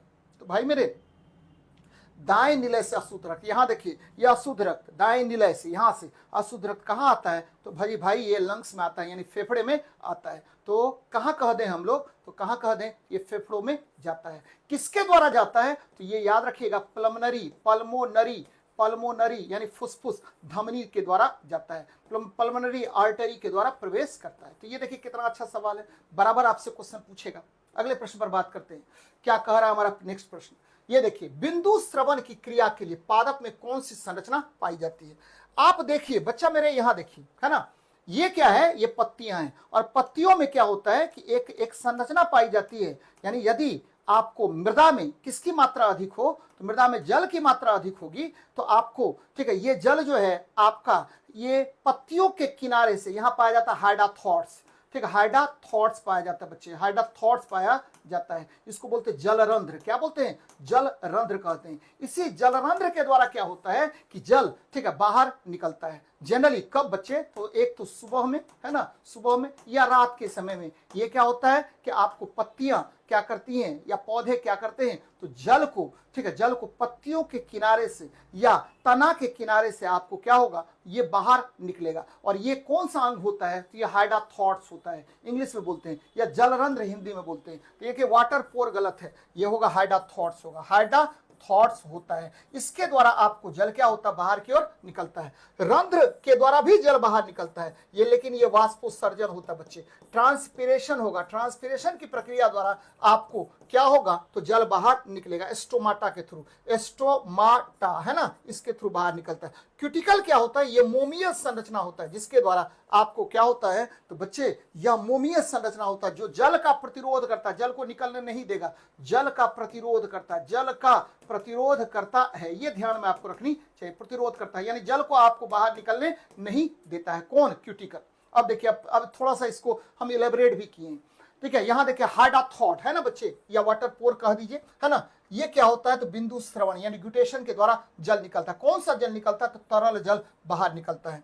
और कहाँ ये रहता है बच्चे, तो ये रहता है पत्तियों के किनारों या शीर्ष पर ये अवस्थित रहता है। और एक छिद्र है जो अक्सर निष्क्रिय या अविकसित द्वार कोशिकाओं से घिरा होता है और सीधे जाइलम वाहिकाओं के अंत से जुड़ा होता है। इसके नीचे विशेष ऊतक पाए जा सकते हैं, है ना, ये ध्यान में रखना है। और ये रंध्र जो है ये क्या करता है, तो रंध्र जो है आपको वाष्पोत्सर्जन में जलवाष्प को बाहर निकालेगा और गैसीय विनिमय में सहायता करता है। गैसीय विनिमय में कौन सहायता करता है, तो ध्यान में रखिए रंध्र सहायता करता है। ये कहां पाया जाता है, तो बच्चे आपको मैंने हाइडाथॉट कहा था पत्तियों के किनारों या शीर्ष पर पाए जाते हैं, लेकिन रंध्र कहां पाया जाएगा, तो पत्तियों के बाह्य त्वचा या एपिडर्मिस में पाया जाता है। यहां देखिए क्यूटिकल, ये जल हानि को रोकता है यानी वाष्पोत्सर्जन को कम करता है, जैसा कि मैंने बताया, और ये सुरक्षा करता है बाहरी कारकों से। पत्तियों, फलों और युवा तनों में बाहरी बाह्य त्वचा के ऊपर एक परत रहती है जो क्यूटिकल होता है। ये मोमियस संरचना होता है, ये देखिए मोमियस संरचना होता है। और ध्यान में रखिएगा कि ये रंध्र जो होता है ये द्वार कोशिकाओं से घिरा रहता है। और मैंने कई बार बताया है कि द्वार कोशिकाएं जो है, गार्ड सेल्स जो है, इसमें जल की मात्रा बढ़ जाती है, जल की मात्रा घट जाती है, जिसके कारण आपको रंध्र जो है खुलता और बंद होता है। तो ये भी ध्यान में आपको रखनी चाहिए, बहुत इंपॉर्टेंट है बच्चे, है ना, ये ध्यान में आपको खूब अच्छे से रखनी चाहिए। चलिए, ये देखिए थायरॉक्सीन के संबंध में कौन सा कथन सही नहीं है, तो प्रश्न का आंसर एकदम ध्यान में रखना है। ये क्या होगा, कभी भूलिएगा नहीं कि ये ग्यूटेशन होगा। ग्यूटेशन बिंदु स्राव किसके द्वारा होता है, तो भाई मेरे जलरंध्र के द्वारा होता है। और इसको मैंने क्या कहा, हाइडाथॉट्स कहा, वाटर पोर भी कह देते हैं, लेकिन जनरली इसको हाइडाथॉट्स ही कहते हैं। चलिए अगले प्रश्न पर बात करते हैं, और बड़ा बराबर पूछेगा बच्चे, ये थायरॉक्सीन के संबंध में कौन सा कथन सही नहीं है ना। थायरॉक्सीन जो होता है ये कहां से निकलता है, तो थायराइड ग्रंथि से। ध्यान में रखिएगा, थायराइड ग्रंथि, थायराइड ग्रंथि से ये बाहर निकलता है। और ये सबसे बड़ी ग्रंथि है, याद रखिएगा, सबसे बड़ी ग्रंथि है, सबसे बड़ी ग्रंथि होता है। सबसे बड़ी ग्रंथि कौन है, तो बराबर क्वेश्चन पूछेगा कि सबसे बड़ी ग्रंथि जो है आपको थायराइड ग्रंथि होता है। और यही आपको इसका अगर द्रव्यमान की बात करें तो इसका द्रव्यमान ये कितना होता है, 300 ग्राम के आसपास इसका द्रव्यमान होता है, बड़ा भारी होता है बच्चे। और इसका जो आकार होता है ये एच के समान होता है, एच के जैसा आकार होता है। और यहां से थायरॉक्सिन हार्मोन निकलता है। और थायरॉक्सिन हार्मोन याद रखिए बच्चे, ये टायरोसिन के फॉर्म में होता है। किसके फॉर्म में, टायरोसिन के फॉर्म में। अगर इसमें आयोडीन नहीं मिलेगा तो ये कभी भी, ठीक है, थायरॉक्सिन नहीं बनाएगा। ध्यान में रखना है कि टायरोसिन हार्मोन आपको थायराइड ग्लैंड से निकलता है, यदि उसको आयोडीन मिल जाएगा तो वो थायरॉक्सिन में बदलेगा, नहीं मिलेगा आयोडीन तो कभी वो थायरॉक्सिन में नहीं बदल सकता है। आयोडीन का मिलना आपको बहुत इंपॉर्टेंट है, किसके लिए, तो आपके थायरॉक्सिन हार्मोन के निर्माण के लिए, क्योंकि पहले जो थायराइड ग्लैंड से निकलता है वो टायरोसिन हार्मोन निकलता है, और वह जब आयोडीन से मिलता है तब जाके थायरॉक्सिन हार्मोन का निर्माण होता है। और थायरॉक्सिन हार्मोन याद रखना बच्चे, यह बहुत इंपॉर्टेंट हार्मोन है, क्योंकि यह बेसल मेटाबॉलिक रेट को नियंत्रित करता है, यानी बीएमआर का नियंत्रण करता है, यानी उपापचय दर का नियंत्रण कौन करता है, तो बीएमआर का नियंत्रण करता है, बेसल मेटाबॉलिक रेट का नियंत्रण करता है। यानी आप कितना ऑक्सीजन ग्रहण करेंगे और कितने ऑक्सीजन का उपयोग आपका शरीर करेगा और कितना कार्बन डाइऑक्साइड बाहर रिलीज होगा, इसके नियंत्रण करने का काम कौन करता है, तो थायरॉक्सिन करता है। यानी थायरॉक्सिन के लिए क्या चाहिए, तो थायरॉक्सिन के लिए आपको आयोडीन का होना बहुत आवश्यक है, आयरन उसके लिए संभव नहीं है बच्चे। कह रहा गलत, तो यही गलत हो गया, लेकिन आपको 5 ऑप्शन का क्वेश्चन है इसलिए अगला ऑप्शन देखना पड़ेगा। यह शरीर में कार्बोहाइड्रेट, प्रोटीन और वसा उपापचय को नियंत्रित करता है, एकदम सही है। मैंने कहा बेसल मेटाबॉलिक रेट का नियंत्रण करता है, कितना ऑक्सीजन का यूज आपका शरीर करेगा यह नियंत्रण कौन करता है, तो थायरोक्सिन करता है। थायराइड ग्रंथि थायरोक्सिन के संश्लेषण के लिए आवश्यक है, एकदम सही है बच्चे। मैंने क्या कहा कि थायराइड ग्लैंड से कौन सा निकलता पदार्थ बच्चे, टायरोसिन निकलता है ना, तो ये ध्यान में रखनी चाहिए। आंसर हो जाएगा आपको क्या, पहला ही हो जाएगा, यही गलत है, बाकी दोनों आपका सही है, तो आंसर हो गया ए नंबर। अगले प्रश्न में बात कीजिए। एक डॉक्टर एक व्यक्ति को इंसुलिन का इंजेक्शन देता है। आपको पता है बच्चे इंसुलिन कहां से निकलता है, तो पैनक्रियाज के बीटा सेल से, एकदम ध्यान में रखिएगा, पैनक्रियाज के बीटा सेल से ये निकलता है। और ये क्या करता है, तो ये ध्यान में रखना है कि रक्त में शर्करा का नियंत्रण करता है, रक्त में शर्करा का नियंत्रण करता है, शर्करा का नियंत्रण करता है। यानी अगर किसी भी तरह से ग्लूकोज की मात्रा आपके कहाँ बच्चे रक्त में हो जाता है तो उसको नियंत्रित करने का काम कौन करता है, तो यही इंसुलिन करता है ना, बड़ा इंपॉर्टेंट हार्मोन होता है। ये देखिए इसका रुधिर दाब को कम करता, गलत बात है ना, हृदय धड़कन इससे भी कोई लेना देना नहीं है। घेंघा अभी बताए थे, थायरोक्सिन याद रखना है, थायरोक्सिन जो है उसकी कमी से ग्वाइटर या घेंघा रोग हो जाता है। तो इसमें कोई भी आंसर नहीं है, उपर्युक्त में से कोई नहीं कह रहा है कि रक्त में शर्करा का नियंत्रण होता है, ये कोई कह ही नहीं रहा है बच्चे, तो ये ध्यान में रखना है। अगले प्रश्न पर बात करते हैं, क्या कह रहा है, एक कोशिकीय पादप क्लेमाइडोमोनास, बहुत अच्छी बात है। क्लेमाइडोमोनास है क्या, तो क्लेमाइडोमोनास याद रखना हरा शैवाल है, हरा शैवाल, यानी इसको आप कहते हैं ग्रीन अलगी, क्या कहते हैं, तो ग्रीन अलगी कहते हैं। और ये ग्रीन अलगी क्या होता है, ठीक है, एकदम याद रखना है, ठीक है, क्या होता है कि ग्रीन अलगी क्या करेगा, ठीक है, ध्यान में रखना है क्या करेगा, तो यहां पर ये जो प्रोटोप्लाज्म है ये क्या है, जीव द्रव है ना, जीव द्रव क्या करता है इसका, क्लेमाइडोमोनास का जीव द्रव, जब इसको क्या करना, निषेचन करना होता है, जब इसको बाहर, ठीक है, अपनी संख्या को बढ़ाना होता है, तो क्या करेगा, तो ये जीव द्रव छोटे छोटे ठीक है घटक में, ठीक है, टूट जाता है बच्चे। ये देखिए ये एकत्रित हो जाएगा, छोटा छोटा घटक में ये एकत्रित हो जाएगा, और इसके चारों तरफ क्या होता है, तो कोशिका झिल्ली अटैच हो जाएगा। ये देखिए कोशिका झिल्ली अटैच्ड हो गया, और ये आपको, ठीक है, याद रखना है कि ये क्या होता है, तो फ्लैजिला से ये अटैच्ड होता है, फ्लैजिला से ये क्या होगा, अटैच्ड हो जाएगा। ध्यान में रखना है इसमें फ्लैजिला जुड़ जाता है, और जब, ठीक है, जब इसकी संख्या यानी फ्लैजिला जुड़ गया और बहुत ज्यादा संख्या इसकी हो जाएगी तो ये ब्रस्ट कर जाता, फट जाता है यहां से, है ना, और इसको बोलते हैं, क्या बोलते हैं, ये छोटा ये क्या हुआ, चल बीजाणु है बच्चे, इसको बोलते हैं चल बीजाणु, है ना, चल बीजाणु कहा जाता है। तो एकदम याद रखना है कि आपको जो क्लेमाइडोमोनास होता है, क्या कह रहे हैं हम, एकदम सिंपल बात है, क्लेमाइडोमोनास जो होता है इसका जो जीव द्रव होता है वह संघनित होता है और छोटे छोटे टुकड़ों में, ठीक है, विभाजित हो जाता है, और उसके चारों तरफ जो है, ठीक है, कोशिका झिल्ली, ठीक है, आपको बन जाती है, और उससे फ्लैजिला जुड़ जाता है, और ठीक है, जब उसकी संख्या बहुत अधिक बढ़ जाती है तो ये क्लेमाइडोमोनास फट जाता है, और ये चल बीजाणु आपको क्या होगा, तो नए जीव का निर्माण कर लेता है, जो आपको इस फिगर में भी दिखाया गया है कि ये फटा और ये चल बीजाणु क्या हुआ, तो बच्चे अलग हो गया, ये फ्लैजिला के साथ है, देखिए फ्लैजिला के साथ ये अलग अलग हो गया है, तो ठीक है, इसको बोलते हैं, इस घटना को बोलते हैं क्या, तो चल बीजाणु। बच्चे एकदम याद रखना है ना, याद रखना, चल बीजाणु के द्वारा ये क्या होगा, तो आपको अपने संख्या बल को ये बढ़ाता है। मुकुलन किस में होता है, मुकुलन मतलब बडिंग हो गया, ये होता है किसमें, तो हाइड्रा और ईस्ट में, हाइड्रा और ईस्ट में होता है। और ये देखिए, ठीक है, ये याद रखना, अचल बीजाणु या एक्रोस्पोर्स ये कुछ नहीं होता है, ठीक है बच्चे, याद रखना है कि चल बीजाणु द्वारा क्लेमाइडोमोनास अलैंगिक जनन करता है, तो बहुत अच्छी बात है। अगले प्रश्न पर बात करते हैं, निम्न में से किसके द्वारा कायिक जनन नहीं होता है, तो कायिक जनन याद रखना है, केवल कायिक जनन किसके द्वारा नहीं होगा, बीज द्वारा नहीं होता है, बाकी सबके द्वारा होगा, बीज द्वारा नहीं होता है। वेजिटेटिव प्रोपगेशन केवल बीज द्वारा नहीं होता है, बाकी सबके द्वारा होगा, ठीक है, तनों के द्वारा भी होगा, जड़ से भी होगा, कलम रोपण द्वारा भी होगा, पत्तियों से भी होगा, सबके द्वारा क्या होता है, तो ठीक है, वेजिटेटिव प्रोपगेशन होता है, और अपनी संख्या को ये बढ़ाने का काम करता है। यानी पादप में, ठीक है, पादप में अलैंगिक जनन किसके द्वारा होता है, तो पादप में अलैंगिक जनन याद रखिएगा वेजिटेटिव प्रोपगेशन के द्वारा होता है, पादप में अलैंगिक जनन किसके द्वारा होता है, तो एकदम याद रखना, अलैंगिक जनन होता है, ठीक है, किसके द्वारा, तो आपको याद रखना है ये कायिक जनन होता है, ठीक है, आपको किसके द्वारा? तो तनों से, पत्तियों से, जड़ों से, कलम रोपण से होता है। यानी इसमें से कोई आपको गलत नहीं है, उपरोक्त में से कोई नहीं, आंसर हो जाएगा। अगले प्रश्न पर बात करते हैं। कहा आरएनए में कौन सा नाइट्रोजनी क्षारक ठीक नहीं होता? बच्चे ये ध्यान में रखना है कि आरएनए मतलब राइबो न्यूक्लिक एसिड है, राइबो न्यूक्लिक एसिड है, ये ध्यान में रखनी है। और इसका नाम किसने दिया? तो राइबो न्यूक्लिक एसिड की खोज किसने की?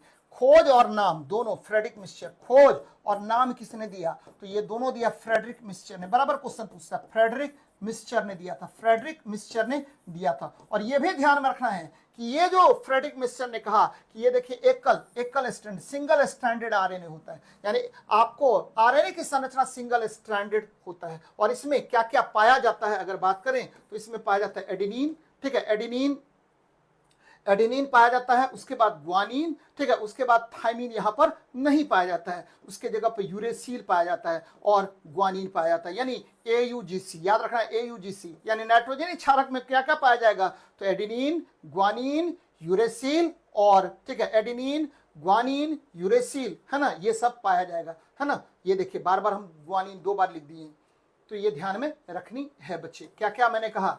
तो मैंने कहा केवल थाइमिन नहीं पाया जाएगा, एडेनिन पाया जाएगा, उसके बाद ठीक है साइटोसिन पाया जाएगा, उसके बाद ग्वानिन पाया जाएगा, उसके बाद क्या पाया जाएगा? तो थाइमिन के स्थान पर यूरेसिल पाया जाता है। ये 4 नाइट्रोजनी क्षारक होता है और इसका उपयोग किसमें करते हैं? तो प्रोटीन के निर्माण में। ध्यान में रखना, प्रोटीन निर्माण में सहायक होता है, प्रोटीन निर्माण में सहायक होता है, प्रोटीन निर्माण में सहायक होता है। चलिए अच्छी बात है, बहुत इंपॉर्टेंट है, और ये थाइमिन हो जाएगा आंसर, अच्छी बात है ना। तो ये ध्यान में रखिएगा।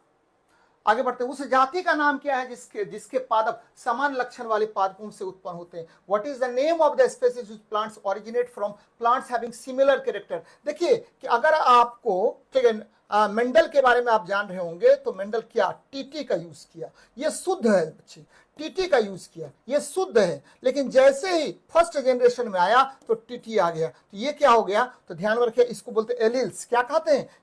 इसको कहते हैं एलिल्स बच्चे, है ना, एलिल्स कहा जाता है। और ये शुद्ध होता है, शुद्ध होता है। और ये क्या हुआ? तो ये आपको हाइब्रिड हो गया। क्या हुआ? संकर होता है, संकर प्रजाति होता है। शुद्ध प्रजाति क्या होगा? तो टीटी होता है, यानी शुद्ध जाति होता है। उस जाति का नाम क्या है जिसके पादप समान लक्षण, यानी लंबा लंबा, सब लंबे होगा भाई, है ना, वाले पादप से उत्पन्न होते हैं, यानी आपको समान लक्षण वाले पादप से उत्पन्न होते हैं, तो इसको बोलते हैं शुद्ध जाति, प्योर रेस कहा जाता है। और जैसे ही टीटी से उत्पन्न होगा तो बच्चे ये क्या होगा? तो ये क्या होगा? विशुद्ध हो जाएगा या संकर जाति होगा। संकर जाति कहते हैं इसको, संकर जाति कहा जाता है ना, इससे अगर कोई उत्पन्न होता है। चलिए अगले प्रश्न पर बात करते हैं। कारण 45 वर्ष के करीब महिलाओं में मासिक स्राव बंद हो जाता है, इसको मेनोपॉज कहते हैं। और पहली बार, याद रखना, पहली बार मेंस्ट्रुअल साइकिल जब स्टार्ट होता है तो उसको मीनार्च कहा जाता है। पहली बार मेंस्ट्रुअल साइकिल, पहली बार ठीक है, आपको मेंस्ट्रुअल साइकिल जब स्टार्ट होता है तो उसको कहा जाता है मीनार्च, मेंस्ट्रुअल साइकिल, है ना। स्टार्ट जब होता है, स्टार्ट होता है तो उसको मीनार्च कहते हैं। और जनरली ये जो है आपको 13 से 15 वर्ष की आयु में हो जाता है। लड़कियों में 13 से 15 वर्ष की आयु में ये हो जाता है। मेनोपॉज जो होता है वो लगभग 45 वर्ष की आयु में होता है। गर्भधारण, ठीक है, जब निषेचन होगा तब गर्भधारण होता है, तो ये भी ध्यान में रखना है। अगले प्रश्न पर बात कीजिए। छुई मुई के पौधे की पत्तियों का झुकना क्या होता है? बच्चे ये बड़ा अच्छा प्रश्न है, थोड़ा सा देखिए इसको, मेरी बात अच्छे से समझिए क्या मैं कह रहा हूं। छुई मुई मतलब क्या होता है? मिमोसा प्यूडिका, याद रखना, मिमोसा प्यूडिका कहते हैं इसको। इसमें क्या होता है भाई मेरे? इसमें जो मिमोसा पुडिका जो होता है, इसमें एक विशेष प्रकार का ठीक है पदार्थ पाया जाता है जिसको आप क्या कहते हैं? तो याद रखना है कि इसमें पल्विनस पाया जाता है। याद रखना, मिमोसा पुडिका में पल्विनस पाया जाता है, पल्विनस, एकदम ध्यान में रखिएगा, पल्विनस पाया जाता है। अब बोले कि सर ये क्या है? पल्विनस पाया जाता है, ये क्या है? तो ये उभार है, एक उभार होता है ना। क्या होता है? एक उभार है, उभार, ये उभार है जिसमें जल भरा रहता है। इसमें क्या होता है? जल भरा रहता है, लिक्विड भरा रहता है, सैप बोलते हैं, है ना। ये लिक्विड सैप भरा रहता है, ध्यान में रखना बच्चे, लिक्विड सैप भरा रहता है। जैसे ही आप छुएंगे, है ना, आपको पौधे को जैसे ही आप छुए, मान लीजिए इसको छुए, पौधे को छुए, तो क्या होगा? तो ये पल्विनस जो है, ठीक है, अपने द्रव को ये स्रावित कर दिया, किया पूरे पादप में, और पादप में क्या हुआ बच्चे, कंपन पैदा हुआ, और वो ठीक है उस जगह से, ठीक है, पल्विनस जो है पूरे फैल गया, तो उस जगह से बाहर निकल गया और झुकाव हो जाएगा, झुक जाएगा। ये किसकी वजह से होता है, तो स्फीति दाब के कारण, टर्जर प्रेशर की वजह से ये होता है। क्योंकि ठीक है जैसे आपने छुआ तो पल्विनस क्या करता है कि अपने लिक्विड को बिखेर देता है, चारों तरफ बिखेर देगा, और उस जगह पर वो क्या होगा, जैसे ही वहां से लिक्विड कम हो जाएगा, तो इसका मतलब क्या है कि आपको झुकाव हो जाएगा, वो झुकाव झुक जाएगा बच्चे। ये किसकी वजह से होता है, तो चेंजेज इन टर्जर प्रेशर। ये किसकी वजह से, टर्जर प्रेशर की वजह से। इन्फ्लेशन प्रेशर नहीं बोलते, टर्जर प्रेशर कहते हैं, TURGOR, टर्जर प्रेशर की वजह से होता है। तो यहां से दो बातें एकदम ध्यान में रखिएगा, क्या याद रखिएगा, स्फीति दाब में परिवर्तन के कारण यह घटना होती है, प्लाज्मोलाइसिस के कारण नहीं होगा। प्लाज्मोलाइसिस का मतलब होता है कि अगर किसी वस्तु को या किसी पदार्थ को या किसी आपको जैविक पदार्थ को अगर किसी द्रव में डालते हैं तो क्या होगा, उस जैविक पदार्थ से ठीक है लिक्विड का बाहर निकलना, जल का बाहर निकलना आपको क्या कहलाता है, तो इसको कहते हैं प्लाज्मोलाइसिस। ये प्लाज्मोलाइसिस नहीं है बच्चे। मैंने क्या कहा कि जैसे आपने ठीक है छुआ पौधे को, तो पौधे का जो पल्विनस है वो क्या करेगा, तो अपने लिक्विड सैप को ये बिखेर देगा, और उस स्थान पर वो क्या होगा, झुक जाएगा बच्चे। वहां से लिक्विड बाहर निकल गया तो इसका मतलब क्या होगा, तो वो झुक जाएगा। ये किसकी वजह से, तो due to change in turgor pressure. याद रखना, ये दाब का मान अचानक कम कर देता है। पहले दाब ज्यादा होता है, लेकिन जैसे ही आपने छुआ तो लिक्विड वहां से दूर भाग गया और प्रेशर का मान घट जाता है। तो ये ध्यान में रखना है, स्फीति दाब में परिवर्तन के कारण ऐसा होता है। क्वेश्चन ये भी पूछेगा कि मिमोसा पुडिका में कौन सा अंग होता है जो ऐसा काम करता है, तो पल्विनस है ना, याद रखिएगा इसको। वृक्ष की जड़ों में मृदा से पानी कैसे मिलता है, तो बच्चे यहां देखे 3 फोटो मैंने लगा रखा है ना, याद रखना ग्रेविटेशनल वाटर, यानी आपको वर्षा के समय, वर्षा या आपने क्या कहिए बरसात के समय जो जल ठीक है आपको कहां पर चला जाएगा बच्चे, मृदा के अंदर प्रवेश कर जाएगा, उसको बोलते हैं, अंदर प्रवेश करके पूरा अंदर तक प्रवेश कर गया, काफी अंदर गहराई में प्रवेश कर गया, उसको बोलते हैं ठीक है गुरुत्वाकर्षण जल बच्चे, है ना, याद रखना गुरुत्वाकर्षण जल बोलते हैं। और बच्चे केशिका, यानी आपको मृदा जो है, मृदा का जो कण होता है उसके साथ सटा जो जल होगा उसको केशिका जल बोलते हैं। यानी दो मृदा के बीच में जो जल होता है, मृदा के बीच में जल, उसको बोलते हैं केशिका जल। और इसी को मृदा के कणों के बीच जल, एकदम ध्यान में रखिएगा, मृदा के कणों के बीच जल जो होता है उसको आप क्या कहते हैं, तो केशिका जल कहते हैं। और इसी को पादप क्या कहते हैं, पादप का जो जड़ होता है वो अवशोषित करता है। कौन सा जल को, तो बच्चे कैपिलरी वाटर को। और देखिए हाइड्रोस्कोपिक वाटर क्या होता है, यानी ये जो दिया हुआ है जिसको आर्द्र जल आप कह रहे हैं, ये क्या होता है, तो मृदा का जो कण होता है उसके अंदर प्रवेश किया हुआ जल को आप क्या कहते हैं, तो आर्द्रता ग्राही जल कहते हैं। याद रखना बच्चे, आर्द्रता जल कहते हैं। फिर से मैं रिपीट कर रहा हूं, यदि बरसात होता है तो वो आपको क्या होगा, जल पूरा अंदर तक प्रवेश कर जाता है, इसको आप क्या कहते हैं, ग्रेविटेशनल वाटर कहते हैं। ठीक है, फिर मैंने कहा कि दो मृदा के कणों के बीच जो जल होगा उसको कैपिलरी वाटर कहते हैं। और बच्चे ये भी ध्यान में रखना है कि मृदा से सटा हुआ जो जल होगा, जो उसके अंदर प्रवेश कर गया है मृदा के कणों के बीच, उसको बोलते हैं हाइड्रोस्कोपिक जल, आर्द्रता ग्राही जल। तो मैंने पहले ही कहा कि बरसात में जो पानी अंदर चला जाता है उसको ग्रेविटेशनल जल बोलते हैं, वो अवेलेबल नहीं होता किसके लिए, पादप के लिए। कौन सा जल अवेलेबल होगा, तो जो दो मृदा के कणों के बीच जो जल फंसा हुआ रहता है उसी को ठीक है आपको केशिका जल कहते हैं। और इसी जल को पादप क्या करता है, अवशोषित करता है। और बच्चे ठीक है, अगर मृदा के कणों के अंदर प्रवेश किया हुआ जल है तो उसको आर्द्रता जल कहते हैं। ये इससे कोई लेना देना नहीं है, ध्यान में रखना है। ये तीनों जल बड़ा इंपॉर्टेंट है, इसको नोट डाउन कर लेना है भाई मेरे। अगले प्रश्न पर बात करते हैं, डिप्थेरिया आमतौर पर किस आयु वर्ग को प्रभावित करता है, तो 5 वर्ष के बच्चों को यह प्रभावित करता है, 5 वर्ष से नीचे के बच्चों को प्रभावित करता है। डिप्थेरिया जो है यह कॉर्नी बैक्टीरियम, याद रखना कॉर्नी बैक्टीरियम डिप्थेरिया के कारण होता है। कॉर्नी बैक्टीरियम डिप्थेरी के कारण होता है। बैक्टीरियम डेप्थेरी है ना, डेप्थीरिया के कारण यह रोग होता है, डिप्थेरिया के कारण यह रोग होता है। बहुत महत्वपूर्ण कारण होता है। और इसमें क्या होगा, तो इसमें श्वसन अंग प्रभावित होता है। और इसमें जो आपको देते हैं, क्या देते हैं, तो डीपीटी का इंजेक्शन लगाते हैं, डीपीटी का इंजेक्शन या वैक्सीन लगाते हैं, डीपीटी का वैक्सीन लगाते हैं। तो ये ध्यान में रखनी चाहिए, बहुत इंपॉर्टेंट है, बराबर आपसे क्वेश्चन पूछेगा। तो ये आज का सेशन है, खूब अच्छे से आप लोग मेहनत कीजिए, लगातार जुड़े हुए रहिए। चलिए मिलते हैं नेक्स्ट क्लास में। जय हिंद, जय भारत।